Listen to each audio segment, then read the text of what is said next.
Welcome to Mystic Realms Recap. Links are in the description below. Please show some love of the author and me.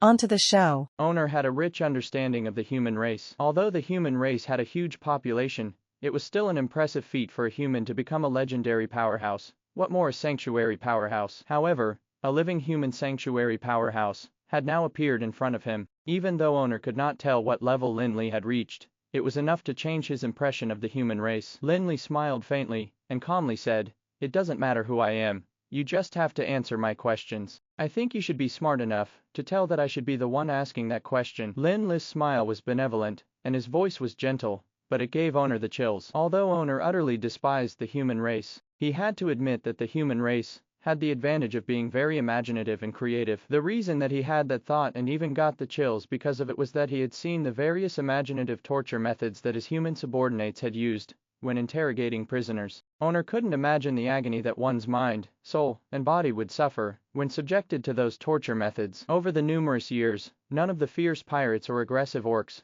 dared to refuse to succumb to Owner's human subordinates after being tortured. They even came clean about the times when they wet their beds while sleeping. Besides, the thing that stuck with Owner the most was the innocent smiles that his subordinates would have when interrogating the prisoners. That was even more sinister and terrifying. When they were torturing others badly with such a smile on their faces, their subjects of torture would immediately reveal everything without further interrogation. When watching his enemies or prisoners wailing desperately while being tortured, Owner honestly felt somewhat thrilled. However, he had now landed in the hands of a human. Thinking about the brutal means of torture that he might be subjected to in the future, Owner felt like crying loudly. "What do you want to find out?" "I'm just doing a routine inspection of the ships that come and go. If that's offensive to you in any way, just take it that I'm performing my duty. If you let me go now, I can pretend that this matter had never happened, or else your behavior will be equivalent to going against the Sea Clan," Owner stammered, trying to control his shivering body. He could no longer care about his image now. Anyway, none of his subordinates were on the deck, and nothing was more important than his life. Besides, death was not the most terrifying part about it. The most terrifying part was wanting to die but not being able to. Lin Li was surprised by Owner's reaction. Legend had it that the Sea Clan was just as arrogant as the High Elves. Why did he behave like people without a backbone at this moment? Of course, Lin Li didn't know that Owner felt that humans had a terrifying creative ability and imagination despite being talentless, and so he saw humans as demons. However, Lin Li did not have time to consider why Owner of the Sea Clan would behave that way. Instead, he took out the life commendation potion and said, "You're performing your duties and conducting a routine check." "Lord Owner, I reckon you're here for this thing." Owner was cowering at first, but when he saw Lin Li taking out the life commendation potion, he was immediately attracted to it as he stared at it like a hungry beast. After staring at it for a long time, he looked away reluctantly. Swallowing some saliva, he said, "How is that possible? We're really just doing a routine check." Lin Li proceeded to take out the life commendation potion and shook it as if he hadn't heard Owner's words. The emerald green potion was glistening alluringly under the sunlight. Lin Li said, "The life commendation potion should be of great use to you. If you answer my questions honestly and satisfy me,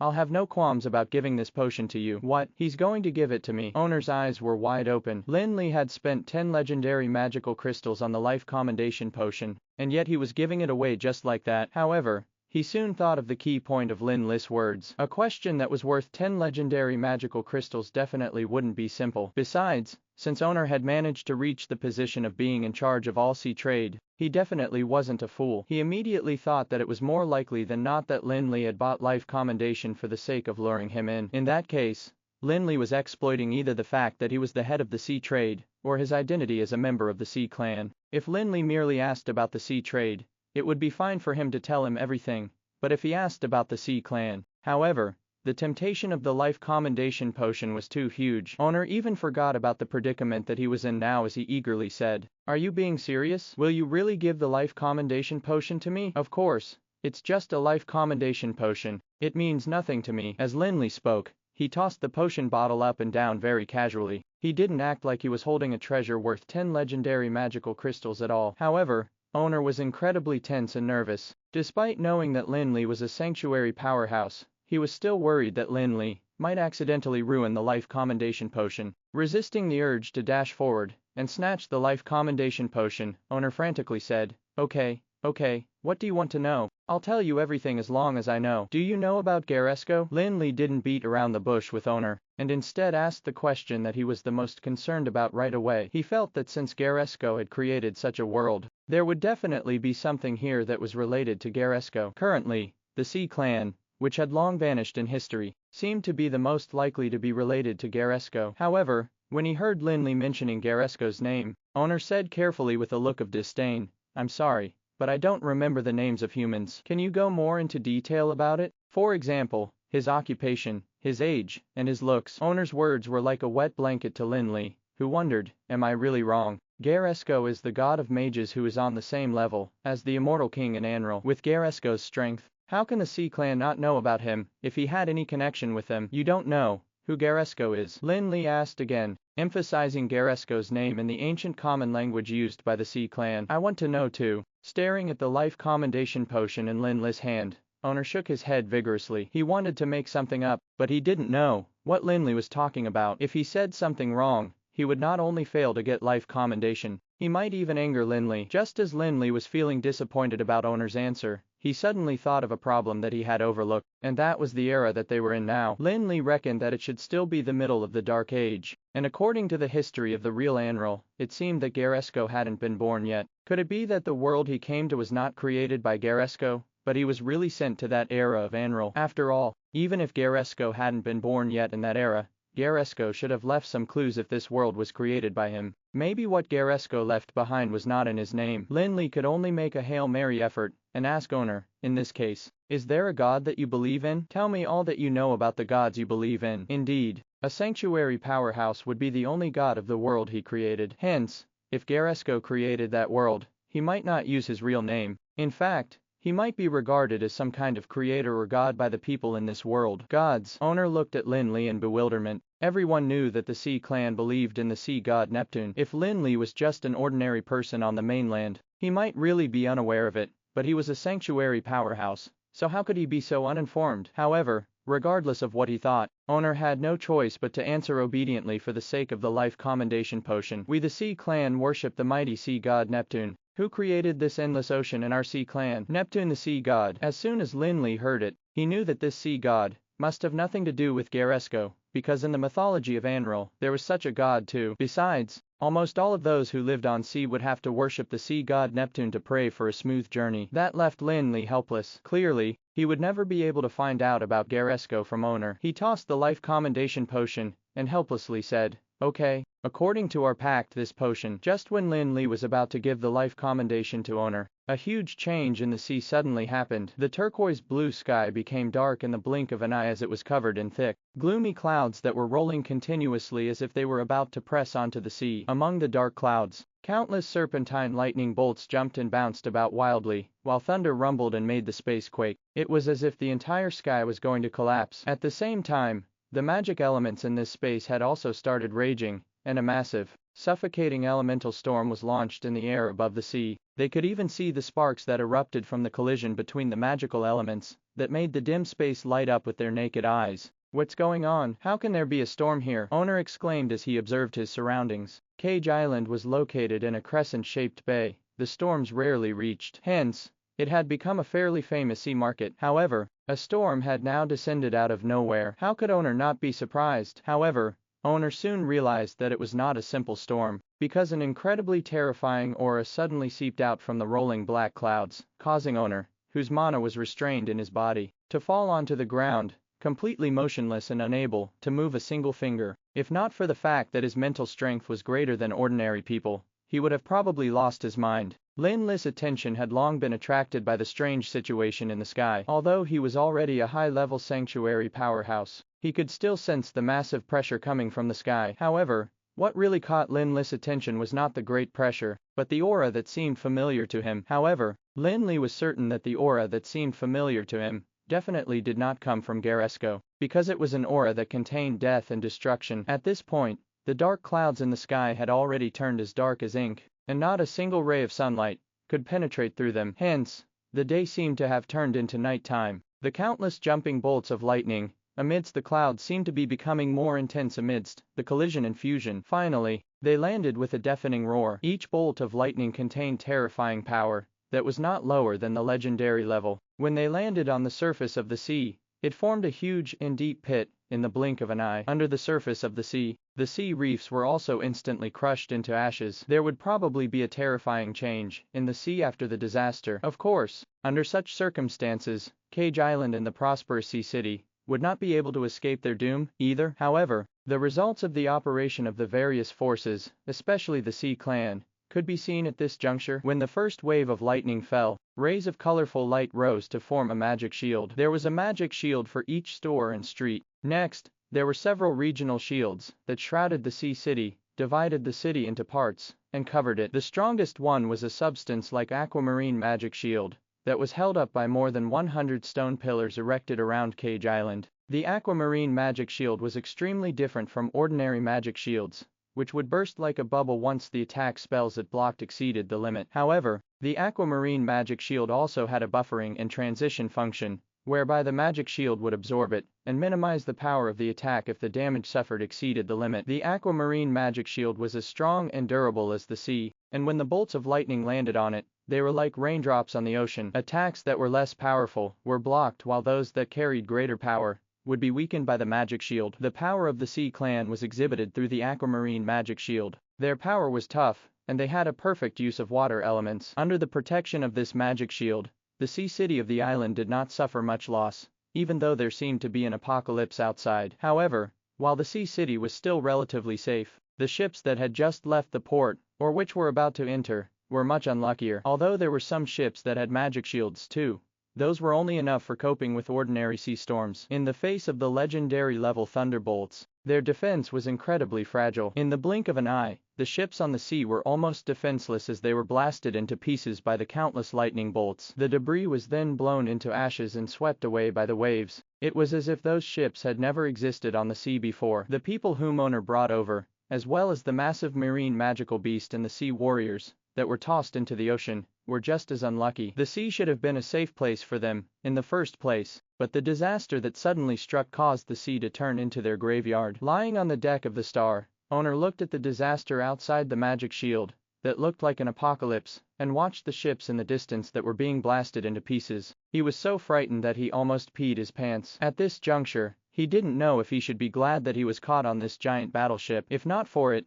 he would have probably faced the same fate as his subordinates. Lin Li tilted his head and looked at the dark clouds in the sky, as if he was trying to make his gaze penetrate through the gloomy clouds. He had quite a bit of faith in the defensive abilities of the Star, putting aside the fact that the power of the lightning was equivalent to legendary level magic spells. Even an attack from a low-level sanctuary powerhouse might not easily break the defense of the Star. What made Lin Li really worried was the familiar aura that he felt, which invoked violence, death, darkness, evil, and so on. He vaguely remembered it to be from an extremely terrifying existence. Although he could not link that aura with the powerhouses that he remembered, he knew that the terrifying existence was not something that he could fight at his current strength. At this moment, the dark clouds in the sky suddenly parted to form a huge hole, after which a small mountain-like object suddenly came crashing down like a meteor. The massive object was obscured in thick black gas, so they could not quite see what it was. Just like that, the huge object slammed hard into the ocean near Cage Island in the blink of an eye, causing waves that were hundreds of meters high to surge up as if all the water was about to be blasted up into the sky. Compared to the surging water, Cage Island seemed extremely tiny. If not for the magic shield outside the sea,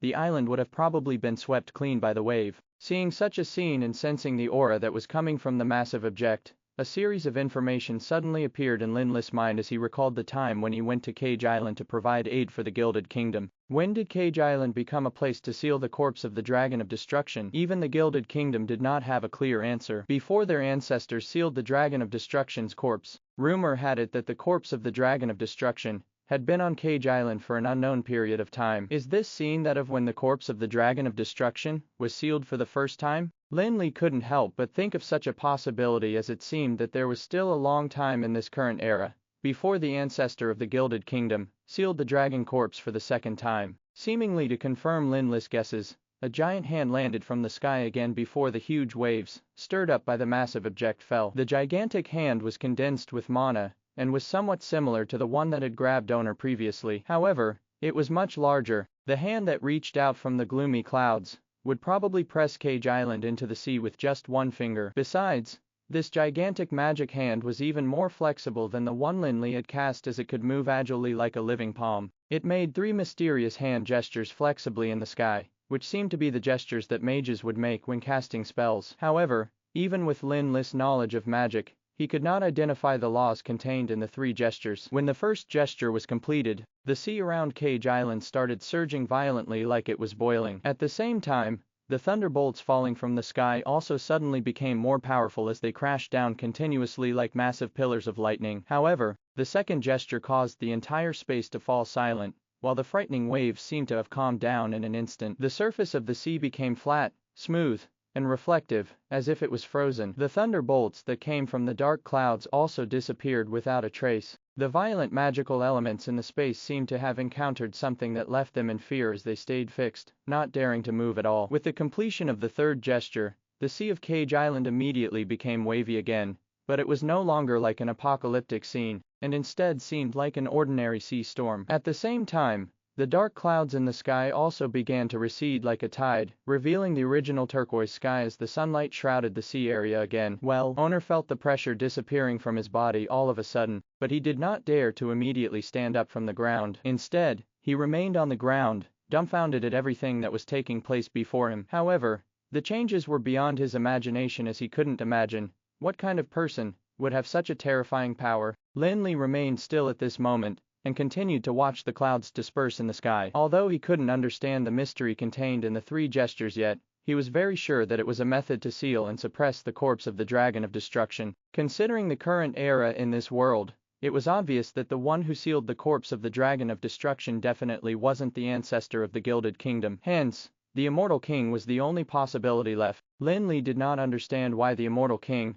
would appear in the world created by Garesco. Could it be that Garesco had arranged this world and seen for the sake of letting his inheritors see the Immortal King seal the Dragon of Destruction corpse? At this moment, Lin Li suddenly discovered a figure flashing in the sky before flying quickly towards the depths of the endless ocean. Is that the Immortal King, or is it Garesco? According to the history of Anril, the one who just sealed the corpse of the Dragon of Destruction should undoubtedly be the Immortal King. However, since this world was created by Garesco, who could play the role of the Immortal King no matter what, Lin Li felt that he would probably have to ask the Immortal King if he wanted to know the answer. Hence, instead of taking action immediately and chasing the Immortal King, who was flying towards the depths of the endless ocean, he picked Owner up and pointed in that direction. Tell me what special existence there is over there. Lin Li didn't think that the Immortal King was flying aimlessly, so there had to be something attracting him in the depths of the endless ocean. Moreover, judging from the way the Immortal King sealed the corpse of the Immortal King just now, he seemed to be in a bit of a hurry. According to the history of Anril, the corpse of the Dragon of Destruction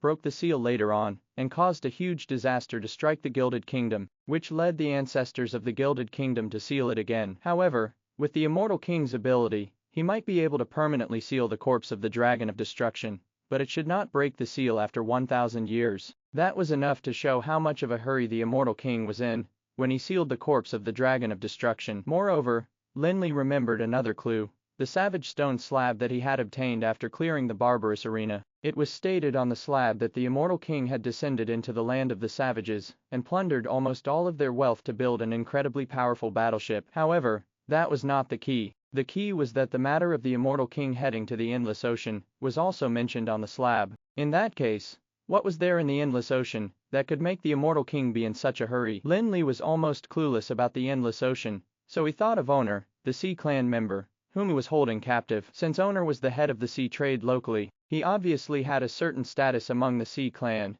and he should have a lot of information about the Endless Ocean. What? There, however, Owner hesitated a little after hearing Lin Li's question, and did not answer as straightforwardly as he did before. Clearly, he had scruples. Owner's reaction aroused Lin Li's interest even more as he shook the life commendation potion again before saying, "Tell me what special existence there is in that direction of the Endless Ocean, and this potion will be yours." Owner hesitated for a moment, but in the end, he could no longer resist the temptation of the life commendation. Hence, he said, "That's the direction that leads to the Endless Ocean, and the sacred land of the Sea Clan lies in the middle of it." One of the main reasons that Owner revealed that information was because he hadn't seen the Immortal King flying that way at all, and he didn't think that Lin Li would be able to break into the heavily defended sacred land of the Sea Clan with a single battleship. Although he knew that the young Lin Li was a sanctuary powerhouse, he was confident that the Sea Clan would definitely be able to deal with Lin Li since they could go against the High Elves, the sacred land of the Sea Clan. Lin Li was taken aback by that answer as he wondered if the Immortal King was going to the sacred land of the Sea Clan for something. At this point,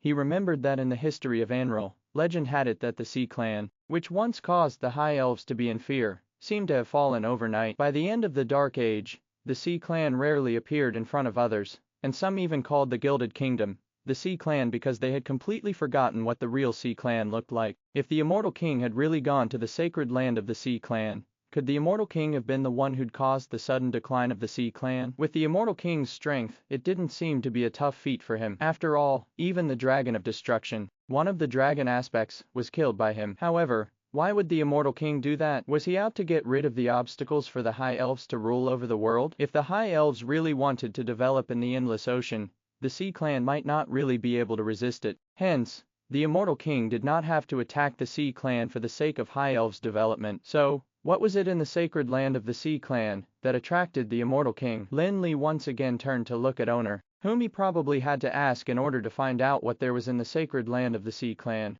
However, before Lin Li could say anything, Owner waved his hand repeatedly and said, "I'm not sure what the sacred land looks like. I might be in charge of the sea trade here, but I'm far from qualified to enter the sacred land of the Sea Clan. The reason I want to get the life commendation potion this time is to increase the lifespan of one of the elders in the clan, which I hope will give me enough credit to be qualified to enter the sacred land." Hearing Owner's words, Lin Li knew that he couldn't find out anything useful from him. However, he could also tell that the sacred land should be quite important to the Sea Clan. Otherwise, if the sacred land was merely symbolic, the entry requirements should not be so strict, just like in the holy city of the Brilliant Shrine, where all believers of light would be able to enter freely, but not everyone was allowed to go up the holy mountain. Thinking about this, Lin Li did not continue to ask Owner any questions. Instead, he tossed the life commendation potion to Owner, and then waved his hand gently to toss Owner, who scrambled to catch the potion, down the star. Immediately afterwards, Lin Li returned to the main pilot house of the star in a bid to make the star move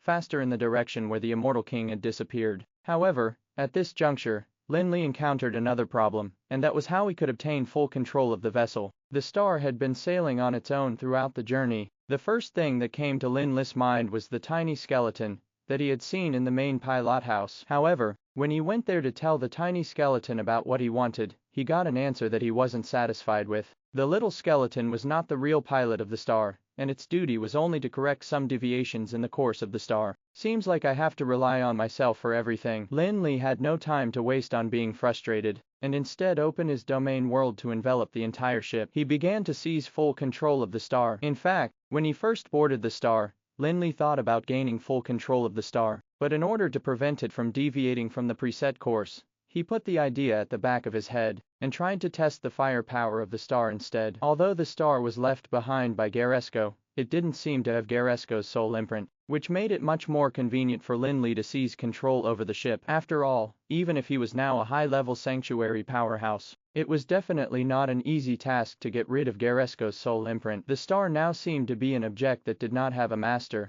as the little skeleton had very limited control over the star. After Lin Li incorporated the star into his own domain world, he became the supreme ruler, who had maximum control over everything in the domain world. He reckoned that it would be rather easy to gain full control of the star. Hence, Lin Li did not take long to gain full control of the star. While doing so, he also gained a very detailed understanding of the entire structure of the star. Previously, he only knew that the star was incredibly powerful with a ferocious attacking power and astonishing defensive prowess. However, after gaining a true understanding of the entire structure of the star, he no longer saw it as a powerful ship. He simply thought of it as a marine artifact. If the alchemical battleship of the Gilded Kingdom was compared to a legendary powerhouse, the star would be described as a sanctuary realm powerhouse among battleships. The various alchemical techniques, mageths, magic arrays, and magic gears used in the star were all breathtaking and stunning to Lin Li. However, Lin Li could not be bothered to study those things in detail at this point in time.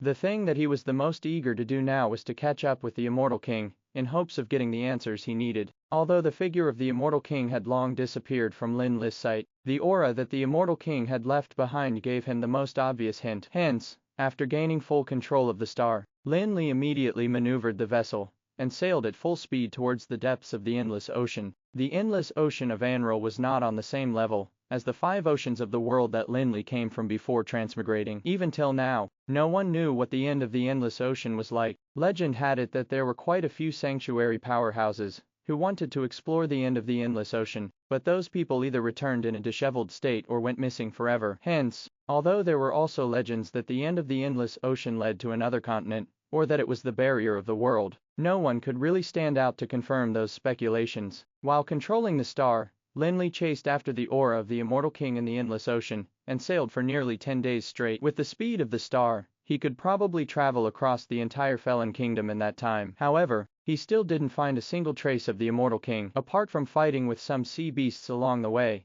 there was nothing much for Lin Li to do, and such a life was boring to him. In the end, Lin Li realized that he would just be wasting time if he waited there. After all, there was a whole lot of things that he had to do outside this world. Hence, he set the course and let the star enter autopilot mode, leaving the little skeleton to correct the navigation. After that, he returned to the main pilot house and activated a teleportation portal in it. The teleportation portal, which he had also discovered after gaining control of the star, would allow him to travel freely between this world and the meditation land. When Lin Li returned to the meditation land and stood in front of the teleportation array in the canyon, Connorus and the 2 undead servants were working together to deal with a prehistoric magical beast. There were already 3 prehistoric magical beasts lying around the teleportation array. Clearly, Connorus and the 2 undead servants didn't have an easy time when Lin Li was away. However, Lin Li could tell from the battle scene between Connorus, the 2 undead servants, and the prehistoric magical beasts that they had made some gains in the meditation land. In about 10 days or so, Connorus and the others had not only sharpened their combat skills, but their mana fluctuations had also grown significantly. They probably only needed an opportunity to enter the sanctuary realm. Sensing that Lin Li had returned, Connorus and the 2 undead servants immediately intensified their attack and quickly killed the prehistoric magical beast. When they were in front of Lin Li, Connorus lamented, "Flick, where did you go after leaving us behind here? Look at how terrible our lives have been. These guys came over to bully us as soon as your aura disappeared. You're fine now, aren't you? Besides, you seem to have fused better with this body. Why don't you just stay here for a few more days? Maybe you'll be able to step into the sanctuary realm soon," Lin Li said teasingly. Although his strength didn't improve in that world, and his doubts weren't answered, he had at least gained a clue. Thus, he was in quite a good mood. As soon as he heard Lin Li's words, Connorus immediately waved his hands and said, "No, with this perfect body, it's just a matter of time before I step into the sanctuary realm. I'm not going to torture myself." After cracking a few jokes,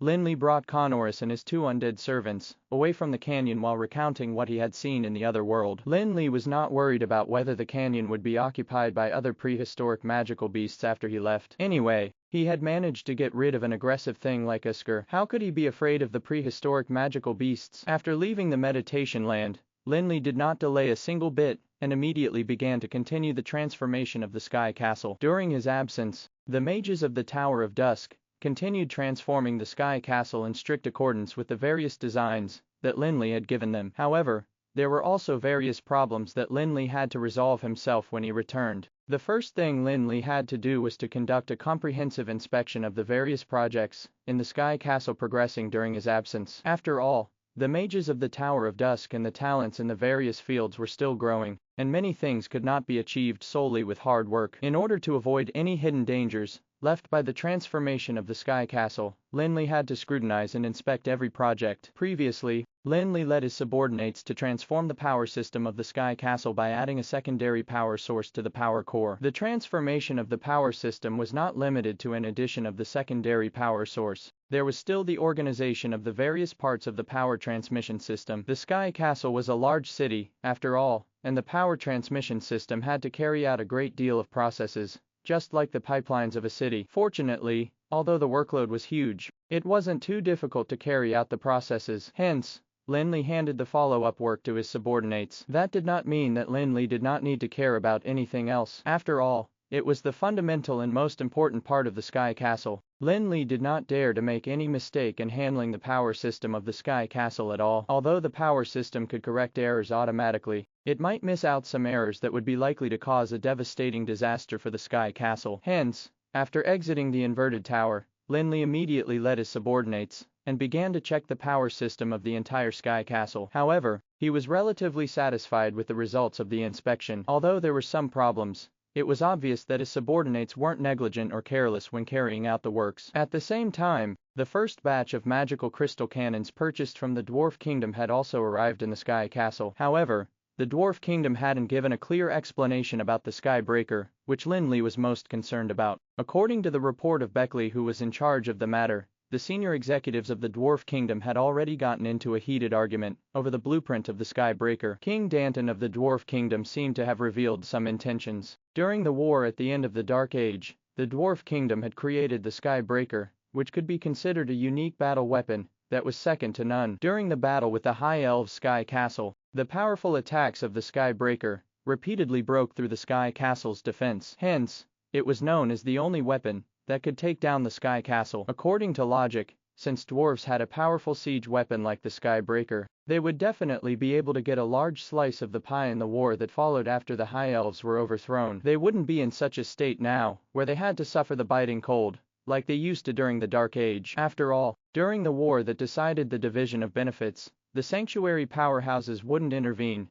Hence, there was nothing to stop the power of Skybreaker. If it could break even the powerful defenses of the Sky Castle, what fortress could stop the dwarves? However, at the end of the war, at the end of the Dark Ages, the dwarves' armory where the Sky Breakers were placed was attacked by the remaining High Elves, who did so to retaliate. The attack resulted in tens of thousands of casualties, and the attackers directly destroyed the only 10 Sky Breakers belonging to the dwarves. The more infuriating thing for the dwarves was that shortly after the Sky Breakers were destroyed by the remaining High Elves, the creator of the Sky Breaker, Master Saul, who was known as the god of forging by the dwarves, disappeared without a trace overnight together with the blueprint of the Sky Breaker. Some said that Master Saul had truly obtained a divine position and became the great god of forging, while some said that the High Elves or the Human Alliance resorted to unscrupulous means to kill or kidnap Master Saul. Although his forging skills were unparalleled, he was only at the legendary level, so many people were inclined towards the latter explanation. However, no matter what,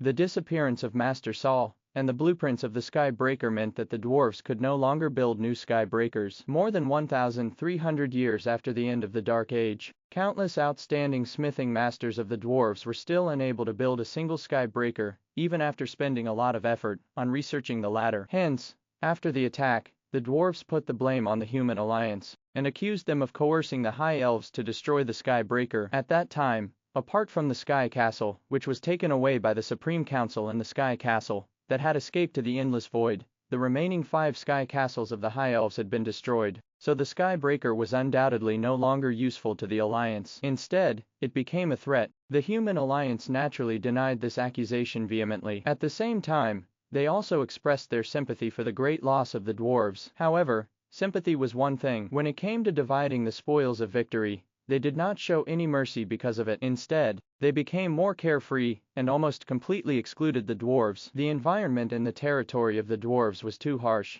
but they might not have been able to even keep their territory if not for that. The High Elves' attack and the disappearance of Master Saul and the Sky Breaker blueprints had become a historical case that everyone had been involved in for nearly 1,000 years. In the recent 300-400 years, the tension between dwarves and the human kingdoms had eased up a little. At the very least, they restored the normal trade between the kingdoms. However, when the dwarves lost all hope of seeing the Sky Breaker again, a Sky Breaker blueprint appeared again. In terms of how to deal with this matter, if they obtained the complete blueprint of Sky Breaker, the senior management of the Dwarf Kingdom would be divided into two. One of them reacted vigorously and believed that the Sky Breaker originally belonged to the dwarves, and thus they felt that the Tower of Dusk should return the blueprint of the Sky Breaker. They disagreed with the decision to help create the Sky Breaker in exchange for the complete blueprint of Sky Breaker. A powerful weapon like Sky Breaker should only belong to the dwarves. How could it land in the hands of the greedy humans? They even made a suggestion that the Dwarf King Odin order the best dwarf warriors to go to the breezy plains to retrieve the blueprint of the Sky Breaker. In their opinion,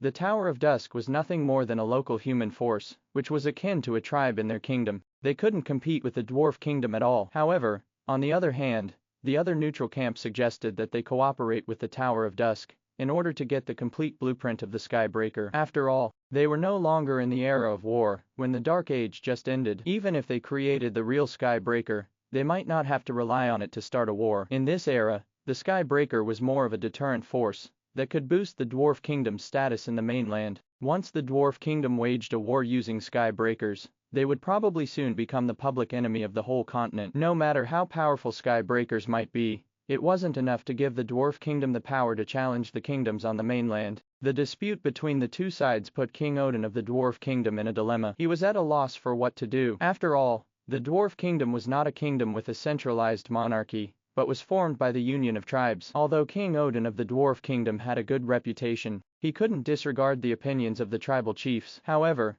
during the argument, the ones who were more amicable gained the upper hand. Although the dwarves had a bad temper, not all of them were fans of war. That was the reason that the orders for the magical crystal cannons placed by the Tower of Dusk could be fulfilled successfully, allowing Beckley to ship back the first batch of magical crystal cannons without any problems. The dispute caused by the blueprint of the Skybreaker in the Dwarf Kingdom was actually within Lin Li's expectations. After all, the Skybreaker was too important to the dwarves. However, Lin Li believed that the dwarves would eventually make the choice he wanted. Although some of them wanted to snatch the blueprint, they would probably have to shut up when they saw the terrifying strength of the Tower of Dusk. Hence, Lin Li was not too worried about the matter of cooperation in the manufacture of the Skybreaker. In fact, it could be considered set in stone. The only problem was time. On the other hand, the Gilded Kingdom had made some trouble during the purchase of magical crystal cannons for battleships. The people of Gilded Kingdom were no fools, and selling the naval magical crystal cannons to the Tower of Dusk was giving a benefit to their enemy. The Tower of Dusk and the Gilded Kingdom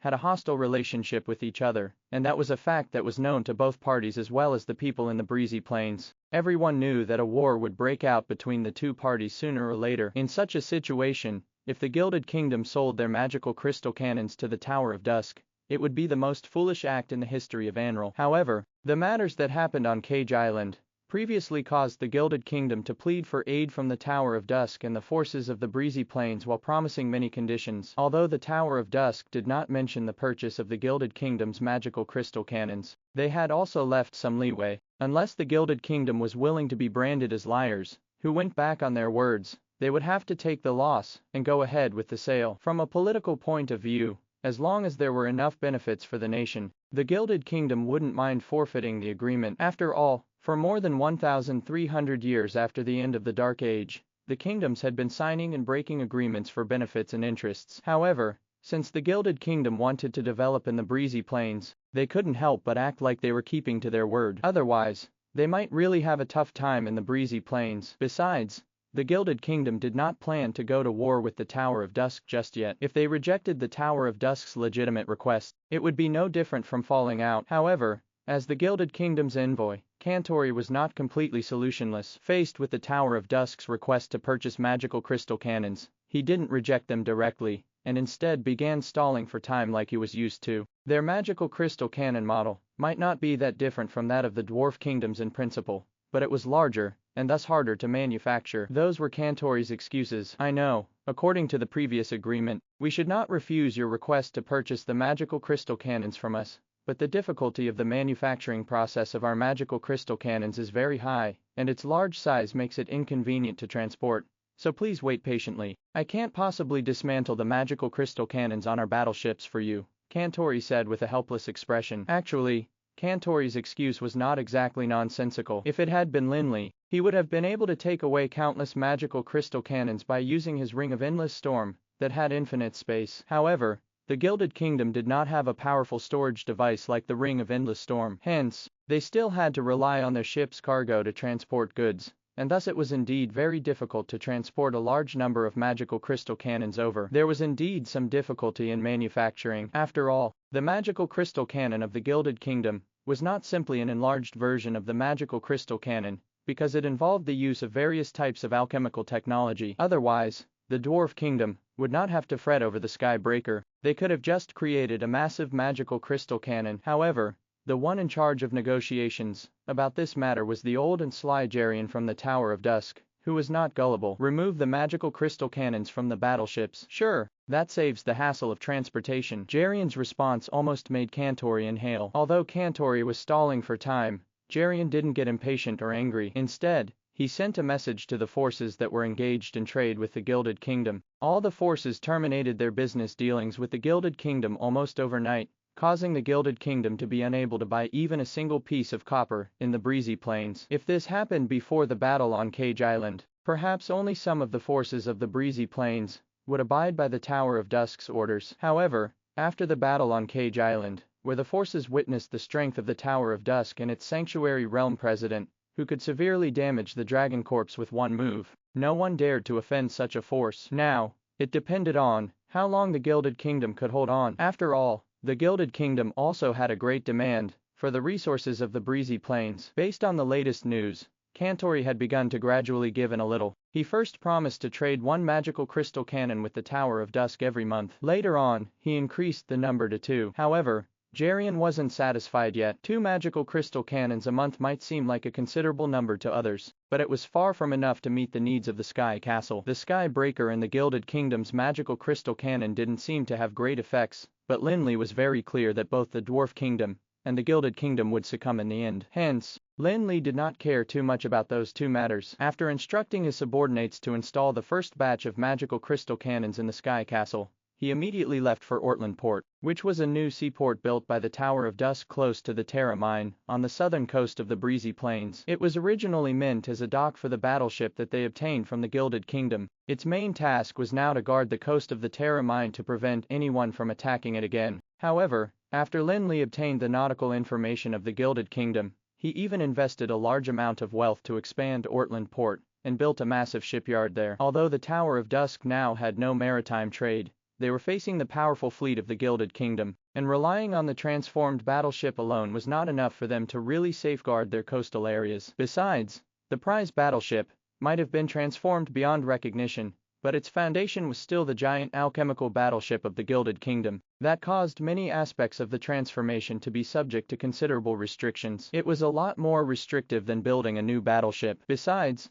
Lin Li had a vague feeling that he might one day need an incomparably powerful battleship to be able to cope with a crisis. He couldn't figure out the real reason for that hunch, as it was purely a premonition, or perhaps he had been influenced by the world that Garesco had created. After all, since Garesco had created a world like that and left behind such a powerful ship, the Star, he must have wanted his inheritor to learn something from it, and not just give him a show. Although Lin Li still couldn't figure out Garesco's intentions, he felt that he ought to be more prepared. After Lin Li arrived at the shipyard in Ortland Port, the basic frame of the battleship in the shipyard had just been completed, and the massive hull was breathtaking. Compared to the giant alchemical ships of the Gilded Kingdom, the newly built battleship of the Tower of Dusk was probably comparable to 4 or 5 such giant alchemical ships. When Lin Li first saw the ship in person, he even got reminded of the aircraft carriers from his previous life, which were known as the Giants of the Sea. Upon sight of their president in the shipyard, the few who were in charge of building the battleship could not help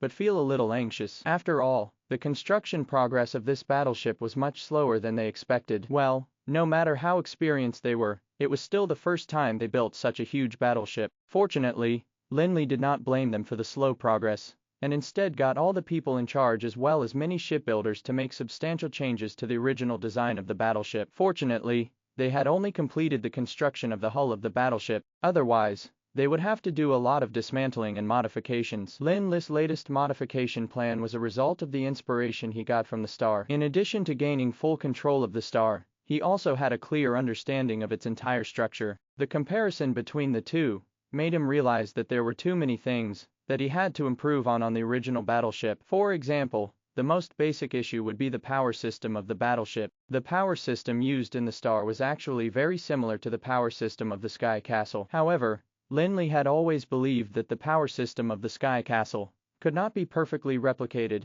and used on a battleship. After all, it was not just a matter of scaling and resizing, as there were many other issues like the power transmission compatibility that had to be resolved. Hence, Lin Li had not considered transplanting the power system of the Sky Castle to the battleship that was under construction. Instead, he stuck to the design of the power system of the giant alchemical ships of the Gilded Kingdom. However, the type of power system selected would have to match the battleship. That was a standard that the Gilded Kingdom had paid a huge price to determine over thousands of years of nautical technology development. Lin Li wanted to build an even larger battleship, although the Gilded Kingdom's design of the power system would be modified to enable the power system to support the operation of the larger battleship. There would definitely still be a lot of problems. Some problems might not be obvious for the time being, but they would be exposed one by one after the battleship began sailing. Fortunately, Lin Li had learned a lot on the Star, especially the design of the power system of the Star, which seemed to have opened a whole new door for him. Although he couldn't replicate the power system on the Star wholesale, and planted onto the warship that was under construction. He was confident in designing a power system that was even more suitable for this battleship. The people in charge of the shipyard, especially the master-level shipbuilders, who had been hired from all over the world, couldn't help but be fascinated as they listened to Lin Li's explanation of the design of the new power system. Some of them even applauded when they heard some interesting points. The ingenious design made them feel like they were entering a whole new world. The power system was the foundation, and next they would have to deal with the defense system, firearms system, and so on. Of course, Lin Li didn't copy the design of the star entirely, and instead made certain corrections to each detail of the battleship according to the actual condition of the battleship. He believed that even if the battleship would not be as impressive as the star after it was completed, it would definitely be one of the best in Anral. However, Lin Li didn't face much difficulty in solving the technical issues, because he could take reference from the star. After the original design was modified, the construction of the new battleship would definitely require greater investment in aspects like the materials needed, which was an issue that had to be solved rather urgently. What outcome would there be if the giant alchemical ships of the Gilded Kingdom had hulls that were made of wood? Lin Li didn't want to end up failing terribly by building his battleship based on reference taken from the star. Even if the battleship could not reach the standard of the star, the materials needed were key to making the best out of it. According to Lin Li's new design, the new battleship required a large amount of rare magical metals, but the demand could no longer be met by the resources that the Tower of Dusk had at the moment. However, in order to exert pressure on the Gilded Kingdom, almost all the forces of the breezy plains had suspended or reduced their business dealings with the Gilded Kingdom, and many of them were in the business of rare magical metals. The Tower of Dusk took advantage of this opportunity to take over the magical metal stocks of those forces at a more favorable price than the Gilded Kingdoms. Those forces were also glad about the Tower of Dusk's intervention. Anyway, it didn't matter who the buyer was as long as their goods could be sold. Besides, the Tower of Dusk did not abuse their authority and power to demand for lower prices, and even if their business dealings with the Gilded Kingdom resumed later, the Gilded Kingdom wouldn't be able to bargain for lower prices easily, since the Tower of Dusk had offered a higher price than them this time. Soon, the people in the shipyard began to build the battleship in an orderly manner, according to the new design. Due to the fact that Lin Li had personally participated, the construction progress was faster even though the updated design of the battleship had greater requirements. Of course, Lin Li did not only focus on the construction of the battleship, he would also return to the Sky Castle from time to time to guide everyone in the modification of the Sky Castle. Such days were not exactly relaxing, because there were many problems that Lin Li had to take care of. However, compared to Lin Li's adventurous lifestyle before this or the period of time that he spent studying in the inverted tower, he was much less busy now. Time passed quickly, and it was rather calm and peaceful in the breezy plains. Not only did the Gilded Kingdom not continue to cause any problems, the forces of the breezy plains did not fight over interests after truly submitting to the Tower of Dusk. In the blink of an eye, a few months had passed, and the battleship built in the shipyard of Ortland Port had already reached the final stage of construction. Soon, it would be sent to sea for testing. Moreover, the Tower of Dusk had purchased several magical crystal cannons from the Gilded Kingdom over the past few months. After Lin Li and Angelano's transformation, they were ready for installation on the newly built battleship. However, just when the new battleship was ready for testing, the Gilded Kingdom, which had been silent for a long time, finally caused a stir again. Of course, this time they were not looking for trouble, but instead sent a team of envoys and claimed that it was a friendly visit to the Tower of Dusk. The leader of this mission was naturally Cantori, who was the special envoy of the Gilded Kingdom, and Elder Zoomer of the Illuminati. They were accompanied by an entourage of nearly 100 people. The size of such a mission was already on the same scale as diplomacy conducted between two nations, especially since Elder Zoomer, a high-level sanctuary powerhouse, was present. Perhaps even the diplomacy between two nations would not be worth the appearance of this sanctuary powerhouse. Of course, the Tower of Dusk did not feel flattered at all. The members thought that it was normal for them to send a sanctuary powerhouse, since their president was a true sanctuary powerhouse too. Besides, the Gilded Kingdom had been wishy-washy about the purchase of the battleship-class magical crystal cannons, which had upset many mages of the Tower of Dusk. They felt that they were already doing the Gilded Kingdom a great favor by allowing them to enter. When the Gilded Kingdom envoys arrived, Lin Li was still conducting a final comprehensive inspection of the newly built battleship in the shipyard in Ortland Port. After receiving the news from the Tower of Dusk, he did not intentionally hang out with the people of the Gilded Kingdom, and instead carefully finished the inspection before returning directly to the Tower of Dusk by shuttling through space. When Lin Li returned to the Tower of Dusk, Gavin, a senior executive, was receiving the envoys of the Gilded Kingdom, Kantori and Elder Zoomer. The two main figures of the group of envoys were ushered into the reception hall of the Tower of Dusk while the others were entertained by someone else. Elder Zoomer, it's been a long time since we met. What brings you here today? Lin Li stepped into the reception hall and greeted Elder Zoomer with a smile. Seeing Lin Li walk in, Elder Zoomer immediately stood up from his seat, also smiling, and said, I'm actually quite guilty now that we're talking about it. I haven't thanked you for helping us on Cage Island previously, President Flick. This time we have come to pay a friendly visit to the Tower of Dusk. At the same time, we'd also like to express our gratitude to you, President Flick. After that battle on Cage Island, Elder Zoomer already had a new impression of Lin Li and thought of him highly. Hence, he no longer put on airs around him. However, there was some displeasure in Kantori's eyes, even though he still had a diplomatic smile on his face. Haha, there's nothing to thank me for. Strictly speaking, that was just a transaction. If you really want to thank me, I would like the Gilded Kingdom to fulfill the agreement between us and prepare the magical crystal cannons that we want, Lin Li said half-jokingly. In other words, he meant that he wanted them to stop beating around the bush and saying meaningless things. If they were sincere, they would stop being wishy-washy about the magical crystal cannon orders. President Flick, you've gotten the wrong idea. We are facing some difficulties. The production of magical crystal cannons is very difficult, and we have to reserve some for the nation too. However, please rest assured that once we manufacture some new ones, we will definitely reassign priority to meet the needs of the Tower of Dusk. Being old and experienced, Elder Zoomer did not seem embarrassed at all. Instead, he was very sincere. Lin Li did not continue to put him on the spot, either. Instead,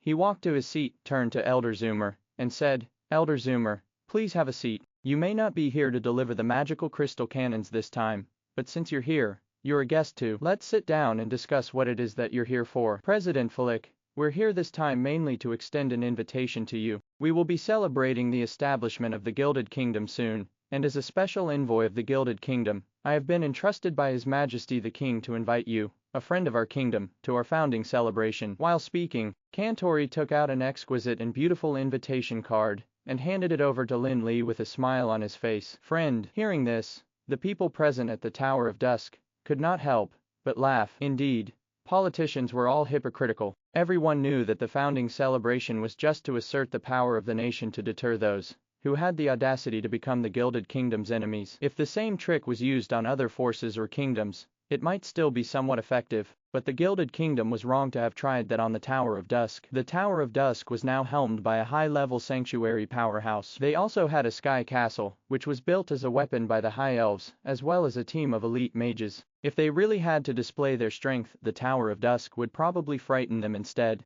Lin Li looked at the invitation in his hand with a smile, and said, I have long heard that the Gilded Kingdom has a heritage of thousands of years, and since you live on the sea, your kingdom has a very different look from the countries of the continent. I believe you have also invited other forces apart from the Tower of Dusk, right? Yes. This time it's going to be a millennium celebration, and the scale of the celebration is going to be much larger than usual. In addition to the Tower of Dusk, we have also invited the Mithril Alliance, Caesar family, the Glitter Gold Trade Union, and other forces of the breezy plains. Kantori was rather frank about it, and he even sounded very proud. He was obviously already thinking about how shocked the Tower of Dusk would be when they saw the strength displayed by the Gilded Kingdom. When they heard Kantori's answer, the people of the Tower of Dusk immediately understood that the Gilded Kingdom obviously wanted to deter the other forces of the breezy plains too, and not just the Tower of Dusk. They wanted to take advantage of this so-called founding celebration to display the strength of the Gilded Kingdom to the other forces in the breezy plains to make them choose between the Tower of Dusk and Gilded Kingdom. In fact, during the Cage Island incident back then,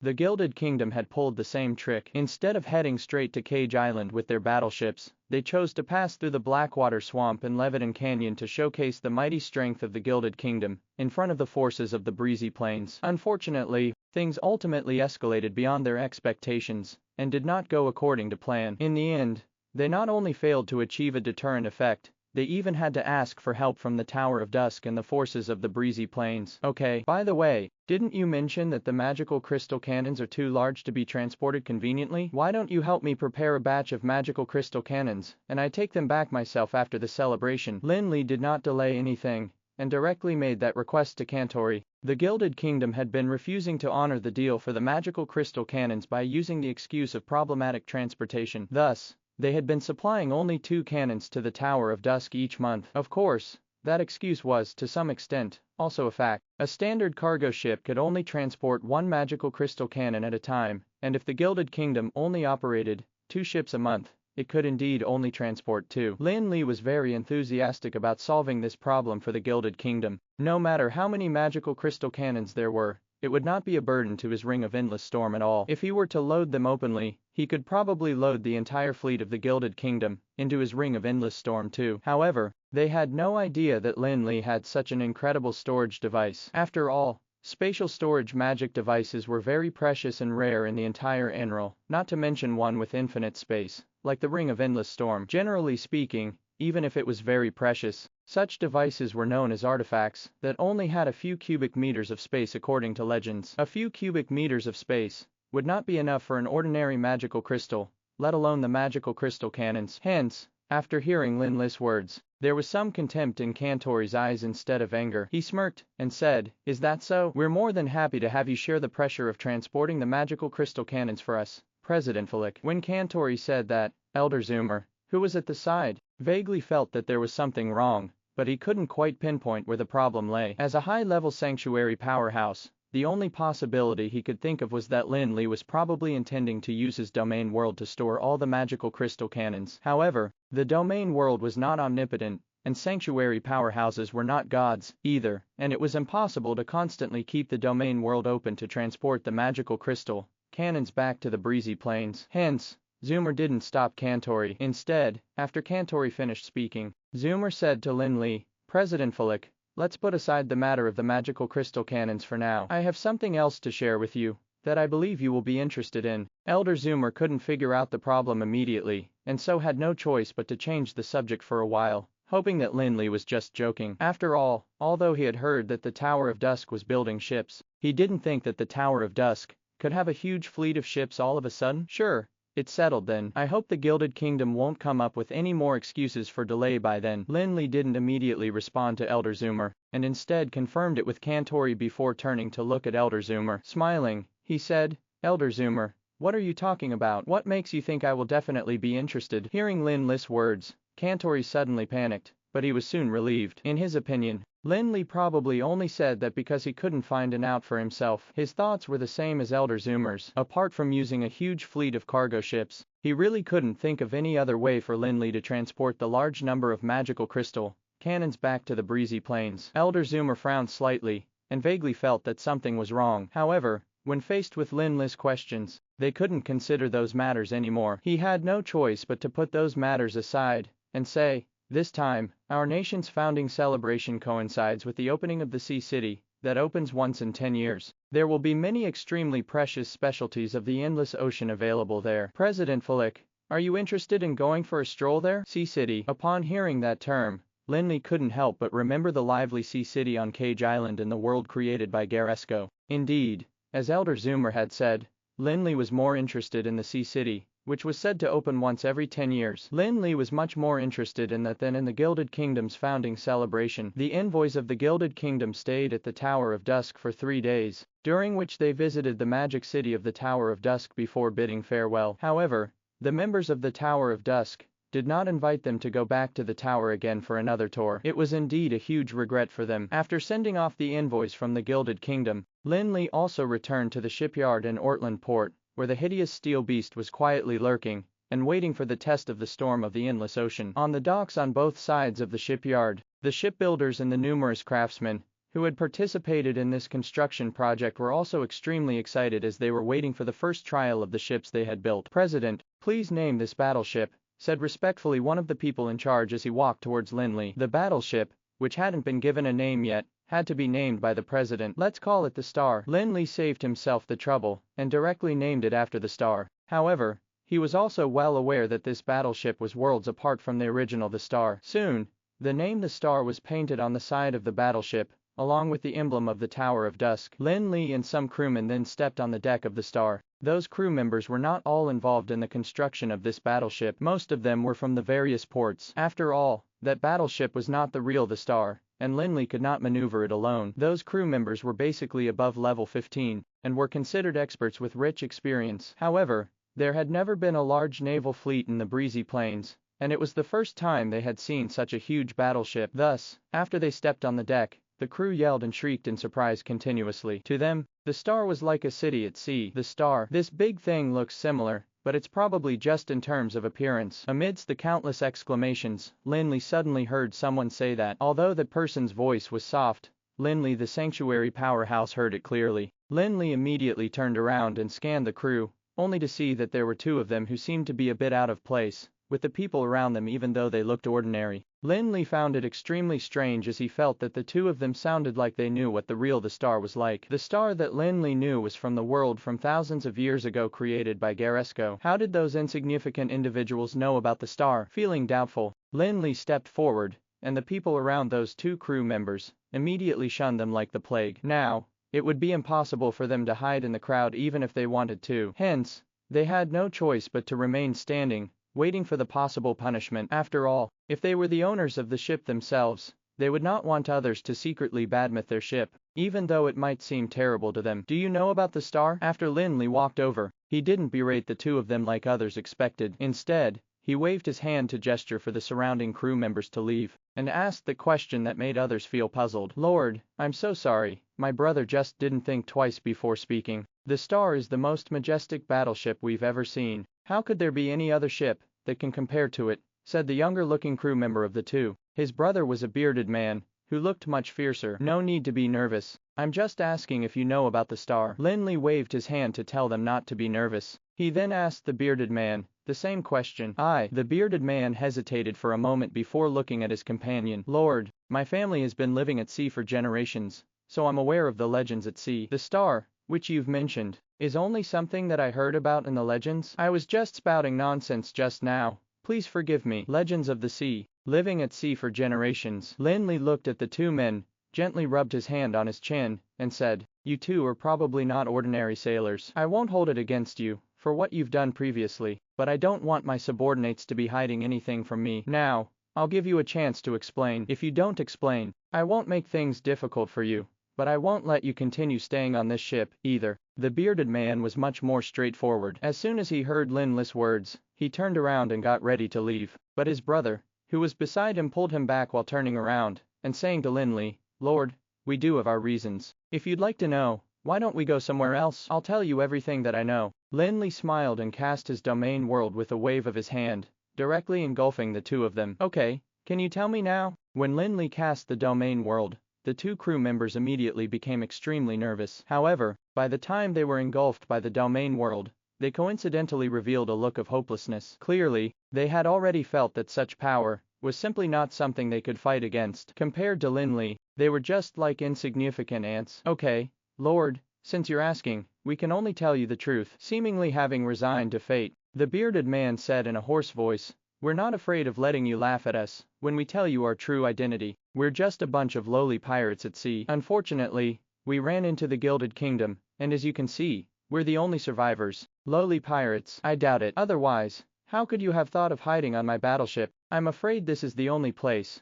where you can hide from the Gilded Kingdom. I don't care if you used to be pirates or whatever, but if you want to continue working for me, you must tell me honestly where you came from. Lin Li's tone became stern all of a sudden. He didn't care about whether they were pirates or not, but he couldn't tolerate having his subordinates hide things from him. Although the two of them were too weak to cause a stir on the star, Lin Li didn't want to defend them for nothing. My nickname at sea is Blackbeard, and I had 6 ships and hundreds of subordinates under me. However, they all died at the hands of the Gilded Kingdom. Only my brother Jack and I escaped. Due to the fact that we hijacked some merchant ships of the Gilded Kingdom, the Gilded Kingdom wants to arrest us, but we're not willing. The Gilded Kingdom has already issued a warrant to have us arrested. The bounty for me is 100,000 gold coins. You can take it if you want, but there is no bounty on my brother, so please let him go. Before Lin Li inquired further, Blackbeard immediately came clean. 100,000 gold coins. Ha ha. Lin Li burst into laughter as 100,000 gold coins was nothing to him. However, he could tell that Blackbeard was not as simple as he seemed on the surface. At this moment, he sounded righteous, but he was actually just trying to provoke Lin Li. Those who were knowledgeable enough would know that Blackbeard was a pirate leader, so how could he be unaware of the relationship between the Tower of Dusk and the Gilded Kingdom? Given the hostility between the two, how could they be willing to hand over the fugitive wanted by the Gilded Kingdom for a mere 100,000 gold coins? Blackbeard, Jack, good. You two may stay,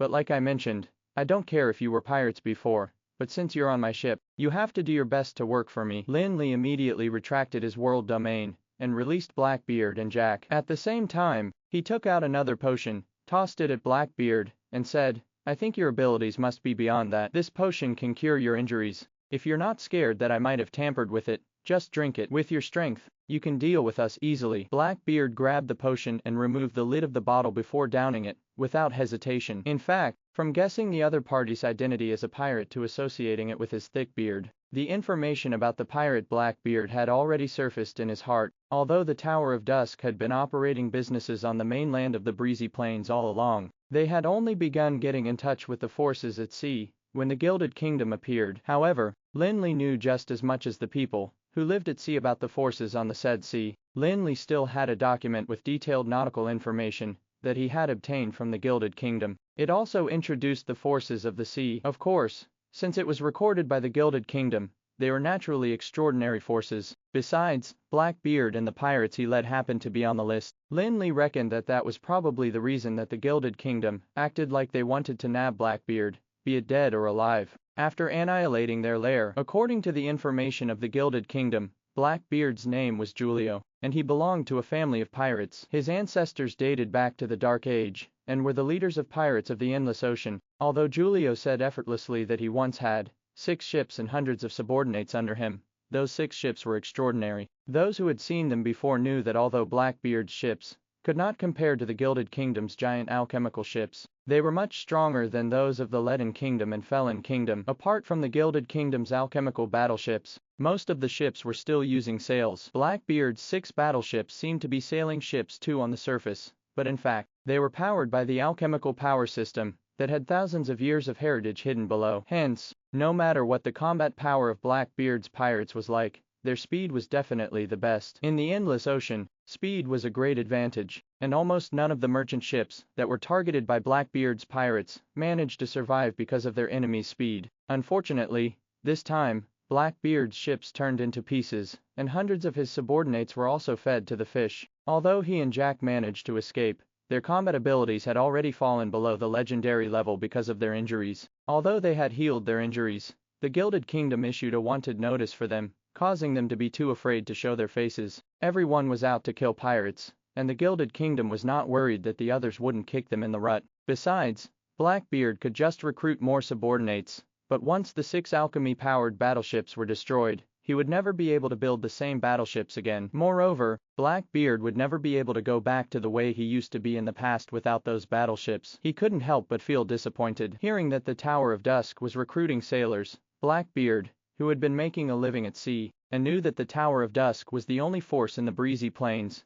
that dared to go against the Gilded Kingdom, brought Jack along with him to submit an application. He believed that as long as he hid himself on the ship of the Tower of Dusk, he would be able to avoid being found by the Gilded Kingdom. On the other hand, he also had some hope in his heart that he would one day be able to use the Tower of Dusk to exact revenge on the Gilded Kingdom for his deceased fellow pirates. However, Blackbeard didn't expect to attract the attention of Lin Li, the young owner of the ship, with a casual complaint. Of course, at this moment he finally learned that the young man Lin Li was actually the owner of the Tower of Dusk and a super powerhouse, who had already reached the Sanctuary Realm. After learning about Blackbeard, Julio, Lin Li stopped thinking about it, and was instead very interested about the star which Julio had mentioned. Hence, when Julio's strength was starting to recover, Lin Li again asked, "How did you find out about the star? Don't tell me about any myths and legends? I've never heard any legend about the star." If there had been any legends and myths, they would have already spread everywhere. Although they might not be known to all, Lin Li had never heard about any legends after sailing in the sea for such a long time. He mostly heard about sailors going out to sea and digging up treasures, and so on. At this moment, Julio had already sensed that his physical injuries were rapidly recovering, and it probably wouldn't take long for his strength to be restored to the legendary level again. Hearing Lin Li's question, he hurriedly suppressed the surprise in his heart, and respectfully said, "Lord, the legend about the star is in fact only a legend passed down in our family for generations. Legend has it that our ancestors have led this fleet of ships, and escaped along a very secret route to avoid the siege of the High Elves' fleet." Hearing Julio's words, Lin Li couldn't help but recall a saying that went, "The apple doesn't fall far from the tree." Since Julio's ancestor faced the siege of the High Elves, he was clearly quite an accomplished pirate back in the day. However, just as they were about to break free from the High Elves' fleet, they encountered a massive battleship. In the end, our ancestor was blasted into pieces by that battleship. Fortunately, our ancestor was lucky to have escaped when the High Elves caught up. Immediately after that, he saw a very shocking scene, whereby the powerful High Elves' fleet was destroyed by the massive ship. It was the star. Failing to notice the peculiar expression on Lin Li's face, Julio simply told him about the legend calmly. He reckoned that Lin Li's tone did not change because he must have heard too much from the elders in the past. Listening to Julio's explanation, Lin Li's expression became even more odd because it reminded him of his own experience in that world created by Garesco. At that time, he used a pirate ship that came towards him as a target in order to test the arms of the star. Besides, he had also destroyed a fleet of the High Elves later on. Hearing Julio's narration, Lin Li couldn't help but feel confused. Did I really get sent thousands of years back by Garesco and end up destroying the pirates and fleet belonging to Julio's ancestor? Of course, Lin Li also knew that it was actually unlikely. Not everyone could travel in time. Legend had it that only one of the 5 dragon aspects had that ability. Even gods did not have such power. Lin Li could only say that everything he encountered in that world should have been predetermined by Garesco. He felt like he was just watching a movie, except that the difference was that he was part of the movie, but only acted as a spectator. Apart from that, most of the legends told by Julio were just some cliché ones about the star fighting with some marine beasts. Besides, such legends were rampant in the sea, and the only differences between them were the main characters. After putting aside the matters of the star, Lin Li and Julio chatted for a while about sailing on the sea. He had to admit that Julio was definitely competent since he had the ability to lead a bunch of pirates in the endless ocean for so many years. If it had been a fluke, it would have only lasted for a while, and one might not be lucky all the time. All they could rely on was their true capabilities. As for the things related to navigation, Lin Li could only keep it in theory. However, having lived on the endless ocean for so many years, Julio definitely had a rich experience after fighting on the sea for years. Actually, even the most famous navigator in the Gilded Kingdom might not be able to compare with Julio. Obtaining the 2 sailors with rich experience, Julio and Jack, was quite a considerable gain for Lin Li. However, Lin Li could sense that although Julio and Jack had always been respectful towards him, they probably did not recognize him as their captain, because they had been calling him Lord and not Captain all the way throughout. However, Lin Li didn't care about that. As long as the 2 of them behaved themselves and worked for him, he wouldn't care about the way they addressed him. Soon, the preparations for the testing of the star were completed, and the sailors also began to get familiar with what they had to do under the guidance of the shipbuilders. Although the star was sailing with alchemical power and did not require the sailors to adjust the sails, the sailors still had things to do, and their tasks required far more skill and experience than on other ships. The testing of the star involved not only testing the performance of the star, but also familiarization with operating the vessel. No matter how much experience those sailors had when working on a ship, they would probably have to relearn and practice many of the operations on the star. Finally, when everything was ready, the star slowly set off from the shipyard under Lin Li's control, and the hideous steel beast appeared for the first time in Ortland Port. It was 4 or 5 times larger than the giant alchemical ships of the Gilded Kingdom, and was just like a steel fortress moving on the sea. All the people in the harbor who saw it were immediately stunned, and those who were a little closer to the star could feel a large black shadow covering the sky above their heads. Fortunately, before the trial was conducted, they had made sufficient preparations to leave enough space in the port for the star. Otherwise, the waves stirred up by the star alone would have been enough to cause a disaster. Oh goodness, is this the new battleship built by the Tower of Dusk? This is incredible. Many people couldn't help but exclaim loudly. Although people who came and went to the port knew that the Tower of Dusk was building a battleship,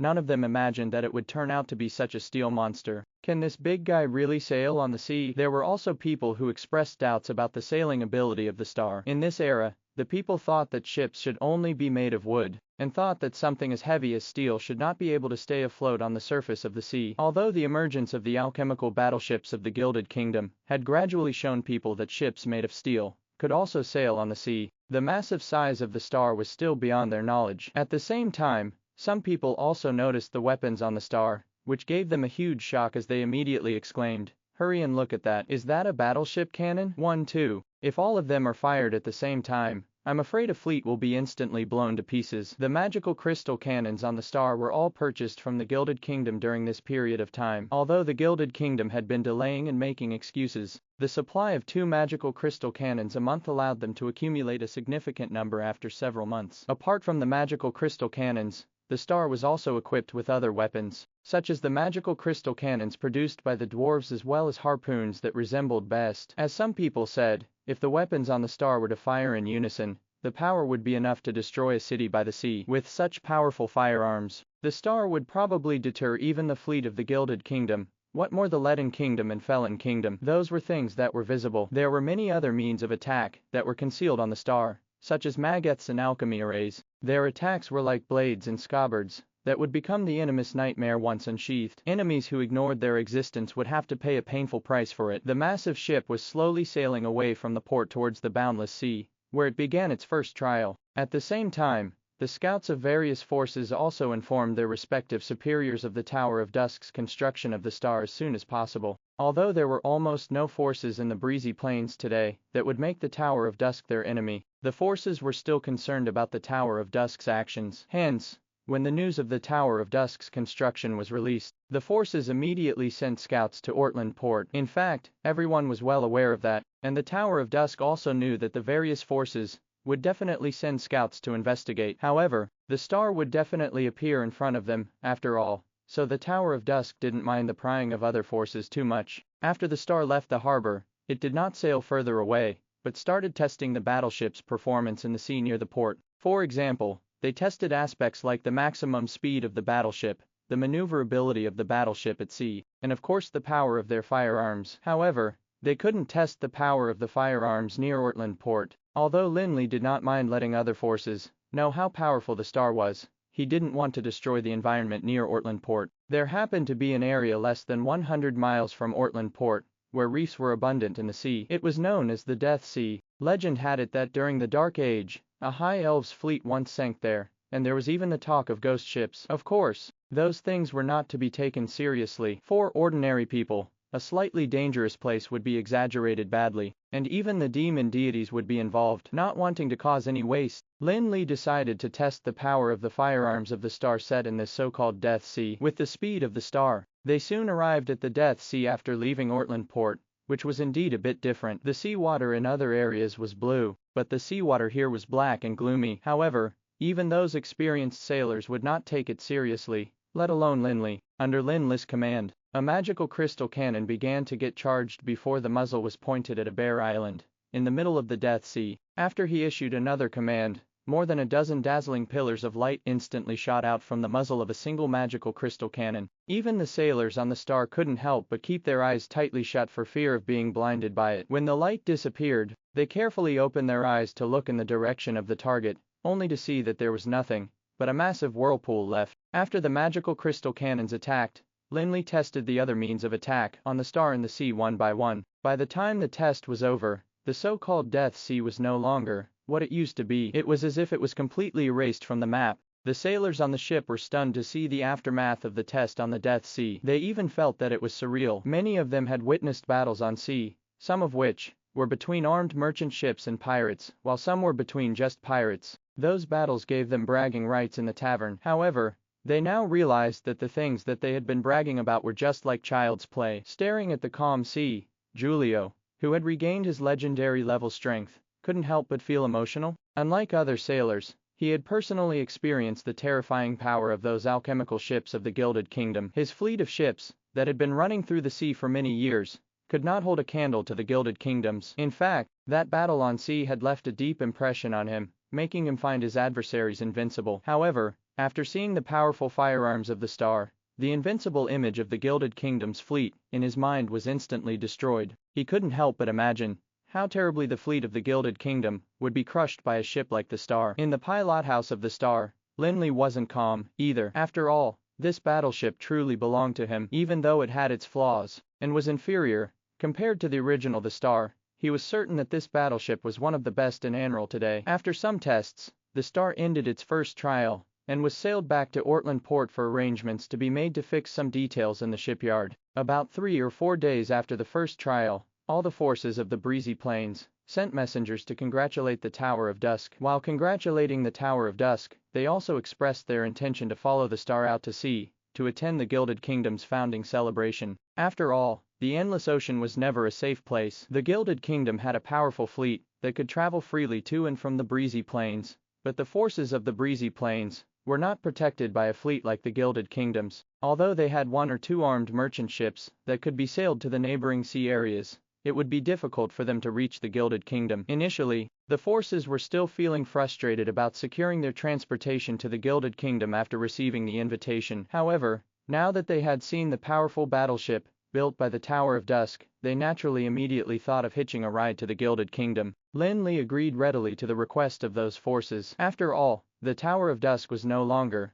what it used to be. It had now become the recognized leader of many forces in the breezy plains. Hence, it was normal that they would want to follow the Tower of Dusk to the Gilded Kingdom. The invitation to the Gilded Kingdom's founding celebration was very important to all the forces of the breezy plains. After all, no one really wanted to wage a war in the breezy plains, as that would not be beneficial for anyone. Although the Gilded Kingdom's entry to the breezy plains made the various forces of the breezy plains feel threatened, the current situation showed that the Gilded Kingdom had brought them considerable benefits. For example, a lot of forces in the breezy plains had already reached a bottleneck in their development, but they suddenly had a huge patron, because they had the resources needed by the Gilded Kingdom. There were also major forces such as the Mithril Alliance, which were in cooperation with the Gilded Kingdom in the field of alchemy and other areas, and had gotten a lot of benefits. Now, it should be considered a honeymoon period for them. Hence, for the time being, none of the forces of the breezy plains wanted to fall out with the Gilded Kingdom, despite knowing that the Gilded Kingdom would have a conflict of interests with them sooner or later if they wanted to develop in the breezy plains. At the very least, they wanted to maintain the current peace. In particular, the Mithril Alliance and several other top forces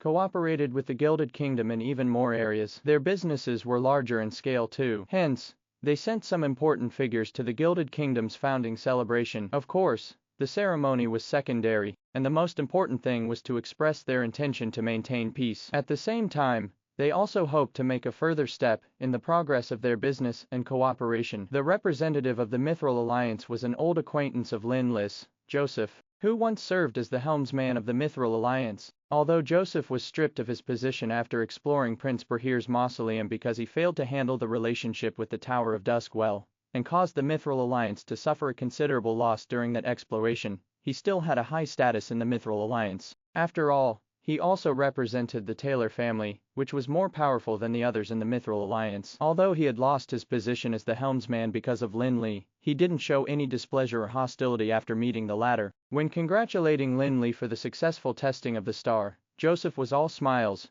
and even personally gave Lin Li a congratulatory gift. On the other hand, the Caesar family was led personally by Claus. Although he was the patriarch thereof, and it was a little dangerous for him to go all the way to the Gilded Kingdom to attend the celebration, it also showed how much they valued the event. However, after meeting Lin Li, Claus privately told Lin Li that no matter what happened in the Gilded Kingdom, he would definitely regard the Tower of Dusk as their leader. Of course, Lin Li didn't take Claus' words seriously, because he knew very well that profit was the most important thing for them. Claus' words were more of an insurance for himself rather than an expression of his loyalty to Lin Li. If the Tower of Dusk was at a losing end, it would be unreliable to depend on the other forces to overcome the ordeal. Although the Blood Moon clan had always kept a low profile in the breezy plains, and could even be considered mysterious, they were clearly not willing to miss the invitation of the Gilded Kingdom this time. The one who came forward was Mogadi, the current president of the Blood Moon clan. Besides, legend had it that the people of the Blood Moon clan had been hiding on the Endless Ocean for quite a long time, in order to avoid the purge of the allied forces of the various races at the end of the Dark Age. Hence, Mogadi hit off rather well with Lin Li when they talked about sailing. That made the people from other forces quite envious. Besides,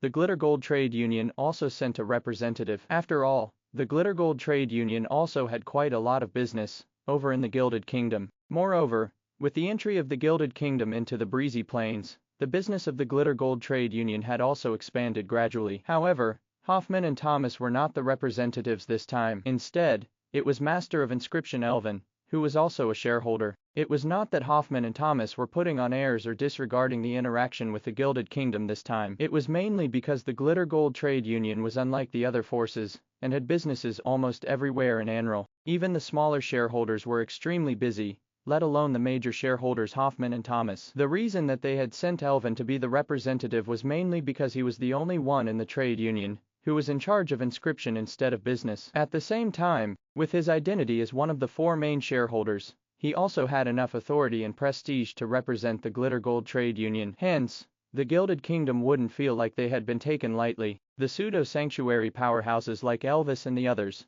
who participated in the battle on Cage Island, did not show up for the celebration this time. They had a relatively extraordinary status in their respective forces, and generally did not care about factional affairs. However, there was a pseudo-sanctuary powerhouse who arrived uninvited. It was Cardson, who was known as the greatest gourmet of the breezy plains. Cardson was not included in the invitation list of the Gilded Kingdom, and the ones who were invited were mainly the various forces of the breezy plains. Although Cardson was rather competent, he did not belong to any force in the breezy plains, and all he had was a small restaurant. The reason Cardson came uninvited was entirely due to his hobby and penchant for food. He claimed to have tasted every single edible item on the mainland of Anral, and thus wanted to go to the Gilded Kingdom to try the plethora of exotic food they had to offer. In addition to eating, he also liked cooking. In the eyes of others, the Gilded Kingdom was just a dangerous place that was infested with various marine magical beasts, but to him, it was a treasure vault of food ingredients. Hence, as soon as Cardson saw Lin Li's face,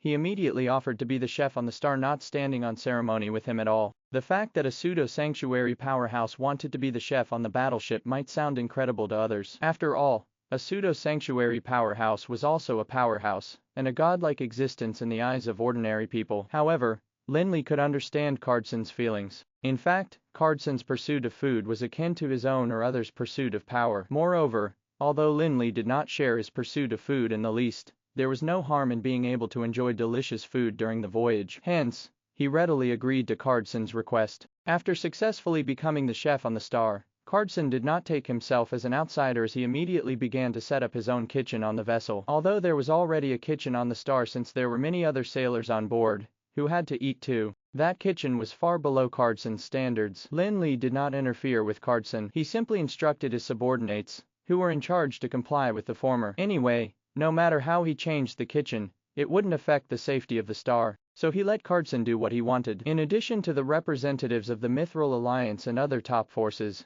some other large and medium-sized forces also sent representatives to Ortland Port in hopes of following the star to the Gilded Kingdom. After all, the endless ocean was very dangerous for the vast majority of people, and it was obviously much safer to follow a high-level sanctuary powerhouse. Lin Li welcomed them on board too. Anyway, there was enough space on the star which could fit thousands of people. The Gilded Kingdom was not inviting any Tom, Dick, and Harry. Hence, even if all the people invited were on board the star, there would only be 200-300 people in total. A few days later, the star was ready to set sail. Lin Li brought the representatives of various forces onto the deck of the vessel. With a long roar, the star slowly sailed out of Ortland Port and headed for the Gilded Kingdom, which was located deep in the endless ocean. Following the route that was mapped out, the way to reach the Gilded Kingdom's capital was not a problem for Lin Li, as he still had the navigational information he'd extorted from the Gilded Kingdom. Although the information had hidden the military forces deployed by the Gilded Kingdom at sea and some information involving the secrets of the kingdom, he could still use it to map out a route to the capital of the Gilded Kingdom. The territory of the Gilded Kingdom was so large that if the islands at the borders of the kingdom were connected on the map, the area covered would probably be about half of the mainland of Anral. However, almost 80% of the area there was the vast ocean, and the numerous islands were their real territory. The so-called nation of the Thousand Islands was not an exaggerated term at all, as the Gilded Kingdom really had annotated nearly 1,000 islands on the map. However, there were many more islands that could not be marked, and some might only be enough to house less than 100 households. Even the people of the Gilded Kingdom might not be able to count how many islands there were in its territory. Hence, the Gilded Kingdom did not seem to be very far from the breezy plains based on the boundaries, but that was just the distance between the island that was at the boundary and the breezy plains. Even with the fast speed of the star, it would take about a month to reach the capital of the Gilded Kingdom, where the celebration was held. One of the many excuses that the Gilded Kingdom gave to Lin Li for delaying the delivery of the magical crystal cannons was the great transportation distance, which was the reason that they only provided 2 magical crystal cannons to the Tower of Dusk each month. They were self-aware enough to feel bad for that. Otherwise, if the magical crystal cannons were to be shipped to the southernmost island of the Gilded Kingdom, the delivery time would probably be once every 6 months. Lin Li had sailed on the star in the world created by Garesco, so there was not much novelty left in the sea for him. However, the others felt different. Other representatives of the top forces like Joseph were only hegemons on the land of the breezy plains. They rarely had the chance to go to sea. Hence, when they were really on the endless ocean, they couldn't help but be amazed when they felt the ripples of the endless ocean. However, Such emotions did not last long. No matter how majestic and spectacular the scene might be, they couldn't stare at it for long. In the endless ocean, the boundless sea was everywhere. Anyone would be annoyed in the long run. The star left Ortland port and sailed on the sea for 3 or 4 days, during which time there was rarely anyone who would run to the deck to appreciate the unchanging scenery of the sea. Only Carlson, who saw the endless ocean as a food treasure vault, would scurry to the deck all the time to see if there were any rare marine magical beasts out there. The worst thing was that the endless ocean was a world of water elements, where other types of magical elements were scarce, thus making it impossible to kill time with meditation unless the mage specialized in water magic. His efficiency of meditation would be incredibly low in such an environment. Even if he meditated for a day, it might not be more fruitful than an hour of meditation on the mainland. However, at this time, as the captain of the ship, Lin Li did not slack off. Even though the star had already been tested once, there would still be various problems and issues that surfaced. After all, Lin Li had no way to replicate the star of Garesco's world, and could only take reference from the real the star and the alchemical battleships of the Gilded Kingdom to build the current the star. Although the voyage had been smooth during the test, and seemed to have reached the point of perfection, there might be problems that would never be exposed unless they sailed the ship across a long distance. During the 3 or 4 days of the voyage, a variety of problems on the star gradually emerged. Although they were not major problems,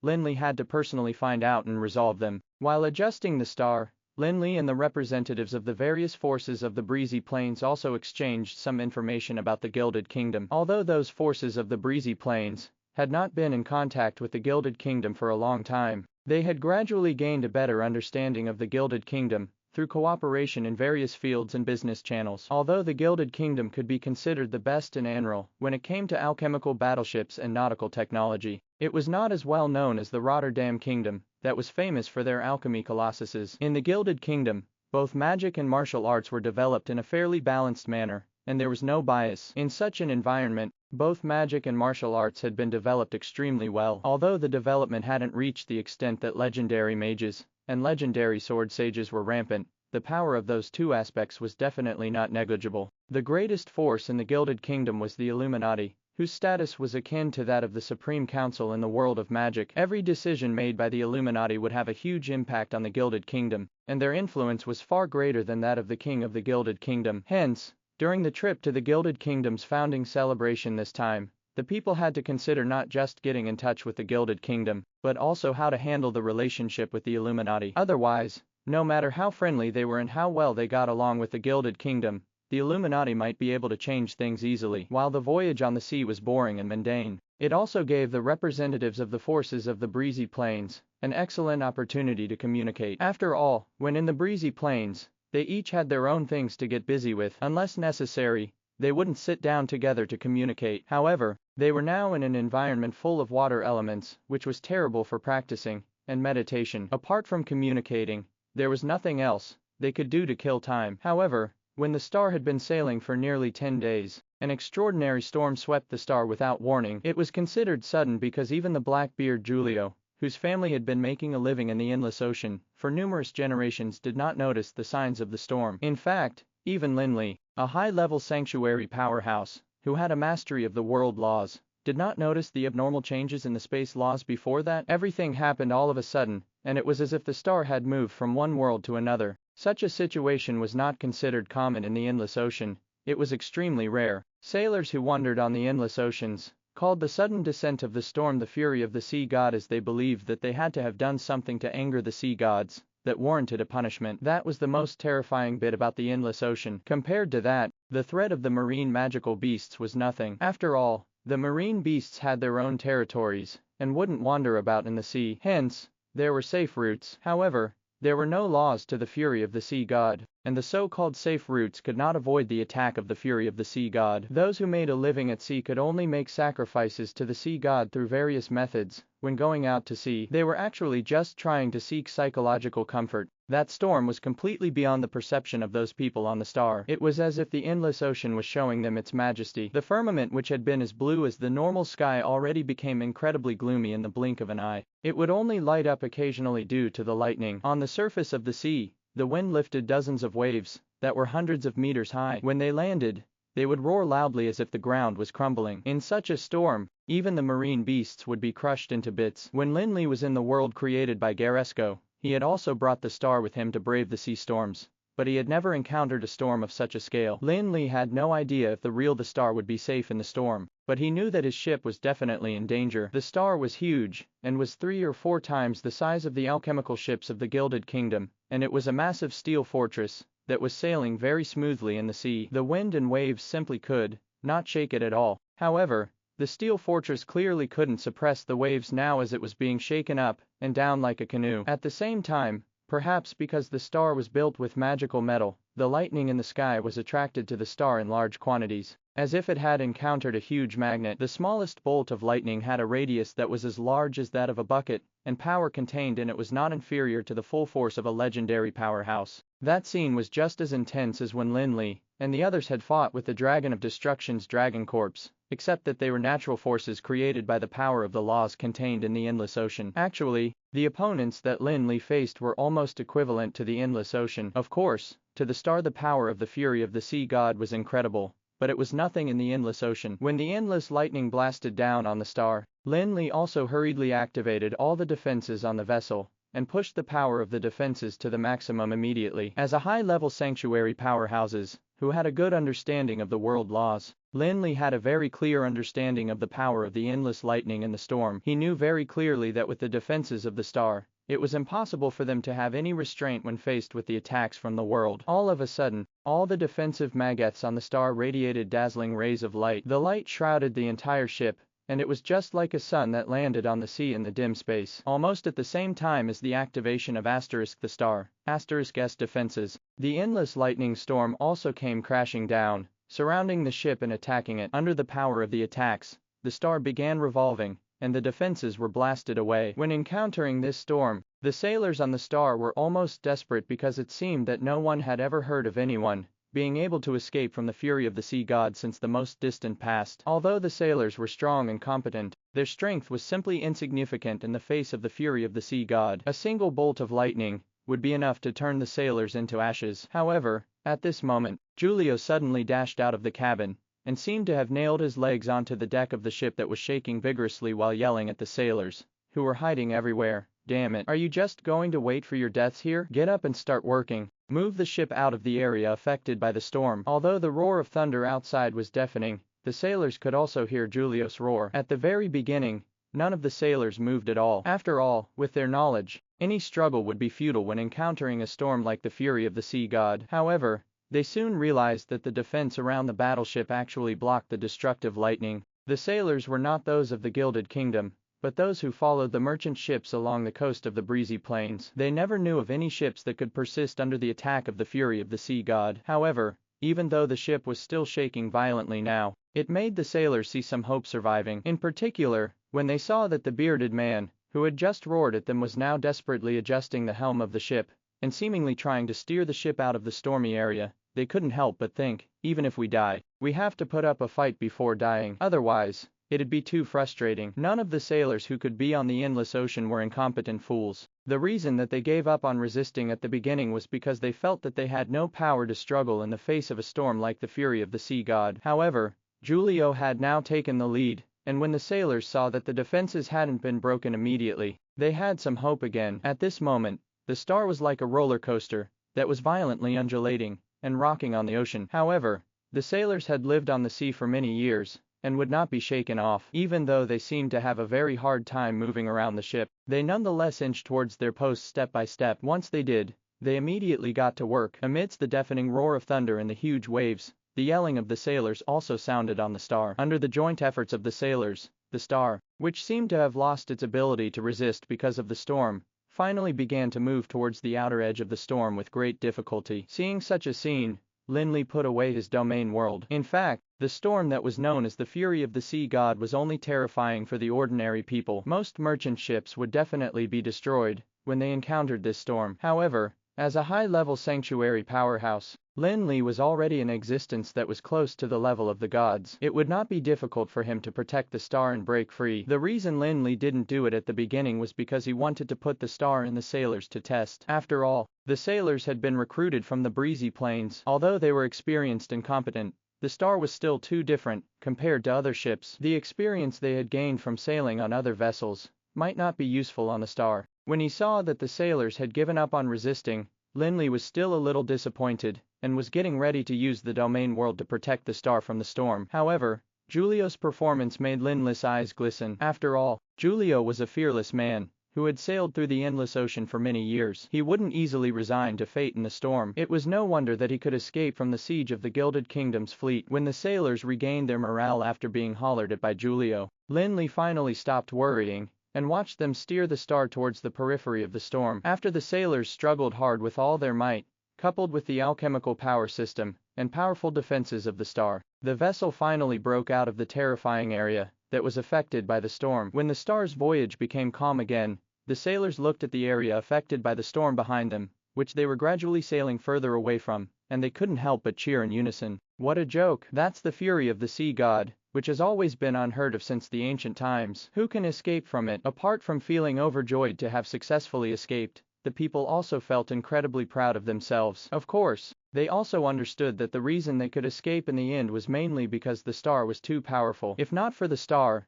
they would probably not have a single chance to escape even if they wanted to. When the sailors first boarded the star, they didn't think that the ship had any special features, even though they were amazed by its sheer size. They even wondered if such a large steel ship would sink in the middle of the sea. After all, the quality of a ship was not decided by its size. The standards of all the ships on sea, be it merchant ships or warships, were all determined after countless tests over numerous years. Once the standard was exceeded, there would be all sorts of problems during the voyage. However, now that the sailors had seen the power of the star in the storm, they subconsciously developed a sense of belonging, and even had a hunch that they would be proud to be the crew of the star in the future. After the wind and waves around them calmed down, the representatives of the various forces of the breezy plains came out of their cabins with lingering fear. Although they had long heard about how terrifying the storms on the endless ocean were, they had a first-hand experience this time. At this juncture, those people couldn't help but feel thankful that they had fortunately chosen to board the star. Otherwise,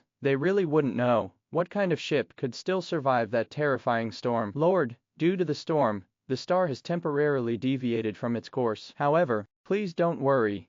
I will pinpoint our location as soon as possible and get the star back on its original course. Giulio allowed the helmsman to take over the maneuvering while he went to Lin Li to report to him the situation of the star. Of course, the dangers they encountered in the voyage was no less than encountering a storm. Many ships which might have been lucky enough to escape a storm were lost in the vast ocean because they had deviated from their course. The so-called ghost ships that the sailors had been spreading rumors about were mostly lost on the sea. In the end, those on the ships had no choice but to die in despair, leaving the wrecked ship afloat on the sea. Everything on the boundless ocean seemed to be the same, unlike on land where there were obvious geographical features. Hence, during such times, the experience of the navigator was very important because he had to correctly confirm the direction and position of the ship based on his rich experience. He would also have to determine the distance from the correct course, and then ultimately lead the ship back onto it. In terms of sailing experience, no one could compare to Giulio, whose family had lived on the endless ocean for generations. Perhaps even the Gilded Kingdom, which boasted very advanced nautical technology,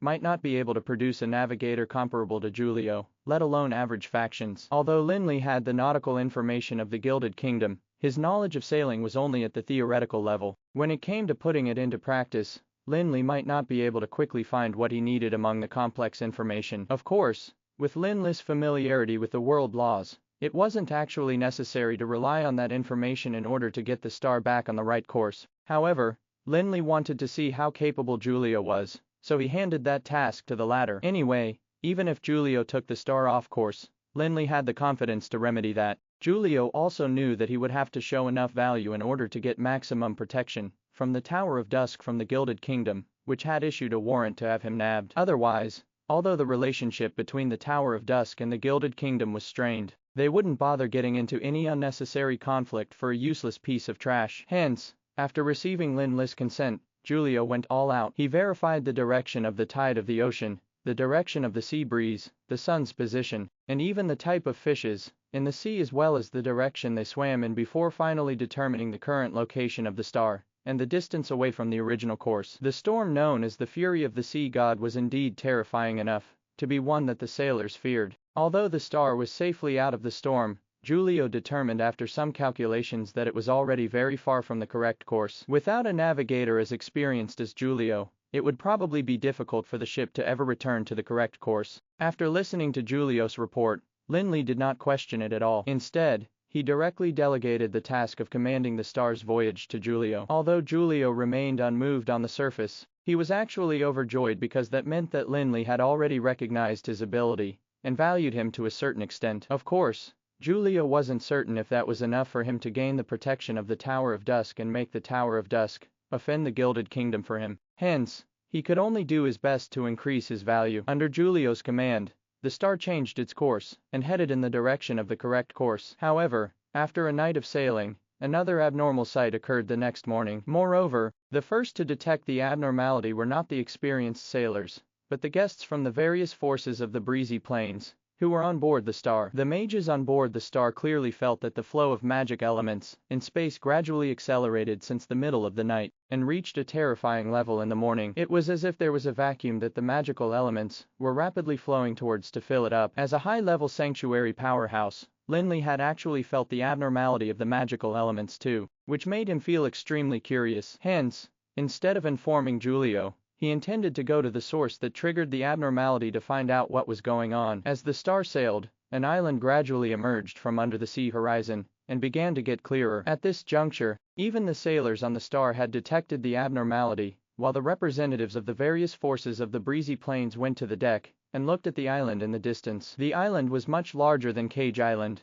and was shrouded in a thick forest, which gave it a boost of vitality. What really caught everyone's attention was the local density of magical elements, which was hundreds of times higher than normal. The rapid flow of magic elements in the surrounding space was due to a powerful force of attraction on the island that seemed like a magnet that was attracting the surrounding magical elements. Although Lin Li was more curious about what was on the island, he was not willing to let the star approach it before getting a clear idea of the situation. After all, the endless ocean was not like land. Even though the Gilded Kingdom had developed in the sea for numerous years, they dared not claim to be familiar with every parcel of the endless ocean, let alone Lin Li, who had just read some information. Hence, for the sake of safety, Lin Li raised his hand to cast the Warlock's Eyes and flew over the island. The Warlock's Eyes was a means of detection that was often used by the mages. It could travel to some unknown areas on behalf of the mages and give feedback about the scene. At the same time, those mages from various forces in the breezy plains like Joseph, Elvin,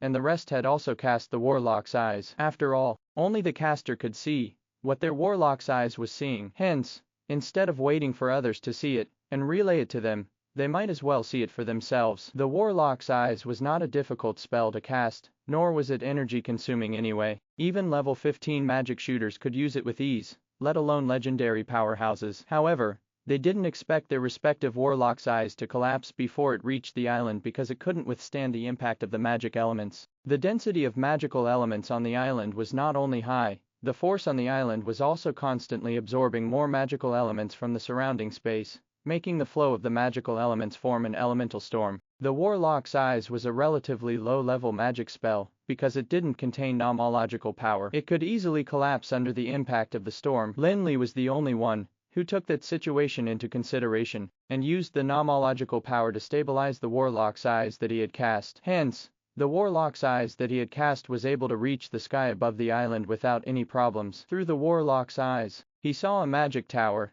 that was inscribed with complex and mysterious mageths situated in the center of the island. President Flick, is there anything on that island? When Claus and the others saw Lin Li's grim expression that appeared after he sent his Warlock's Eyes out to the island, they immediately became curious. They knew that the young President Flick was a true sanctuary powerhouse. What was on the island that could make a sanctuary powerhouse behave in such a manner? At this point, Lin Li was controlling the Warlock's Eyes and making it circle the magic tower. However, under the strong interference of the elemental storm, he could only see the mageths without the details even though he was a sanctuary powerhouse. However, through his observation with the Warlock's Eyes, Lin Li had some answers. He had seen some of the mageths on the tower when he had been in the Sky Castle. It was said to be near the Divine Smith level, but it was only partial because the mageth on the Sky Castle itself was defective, and with Lin Li's current ability, repairing something like that was something that he dared not imagine at all. Lin Li now reckoned that if the mageth on the magic tower now was the Void Spirit mageth, it should be a complete one. Besides, the possibility was very high because the main function of the Void Spirit Mageth was to gather a large number of magical elements. There was no other Mageth that could compare to it in terms of that function. Besides, the abnormality on the island now was probably caused by the Void Spirit Mageth. Hence, a Mageth that could operate normally had to have a complete core at the very least. With Lin Li's ability, he couldn't easily repair a missing core part of the Void Spirit Mageth. However, if the core part of the Mageth was intact, and only some minor details were missing, Lin Li would still be somewhat confident in restoring it to perfection. Hence, after retrieving the Warlock's eyes, Lin Li did not immediately answer the other's questions, but instead ordered the people on the star to stop it. The vessel was not an artifact, and the sudden stop resulted in some minor bursts. Clearly, the alchemical power system had begun to show some issues under the elemental storm. However, Lin Li could not worry about that now. He immediately turned his head to the crowd and said, "Everyone, I found a magic tower in the middle of that island. It's probably a magic relic that has been left behind from a certain era. The abnormality of the magical elements on the island is caused by a Mageth on the tower. Hence, I plan to delve deep into the center of the island to explore a little and see the Mageth for myself. Are you interested to join me?" Thank you for watching Mystic Realms Recap. Please like, share and subscribe. Have a great day.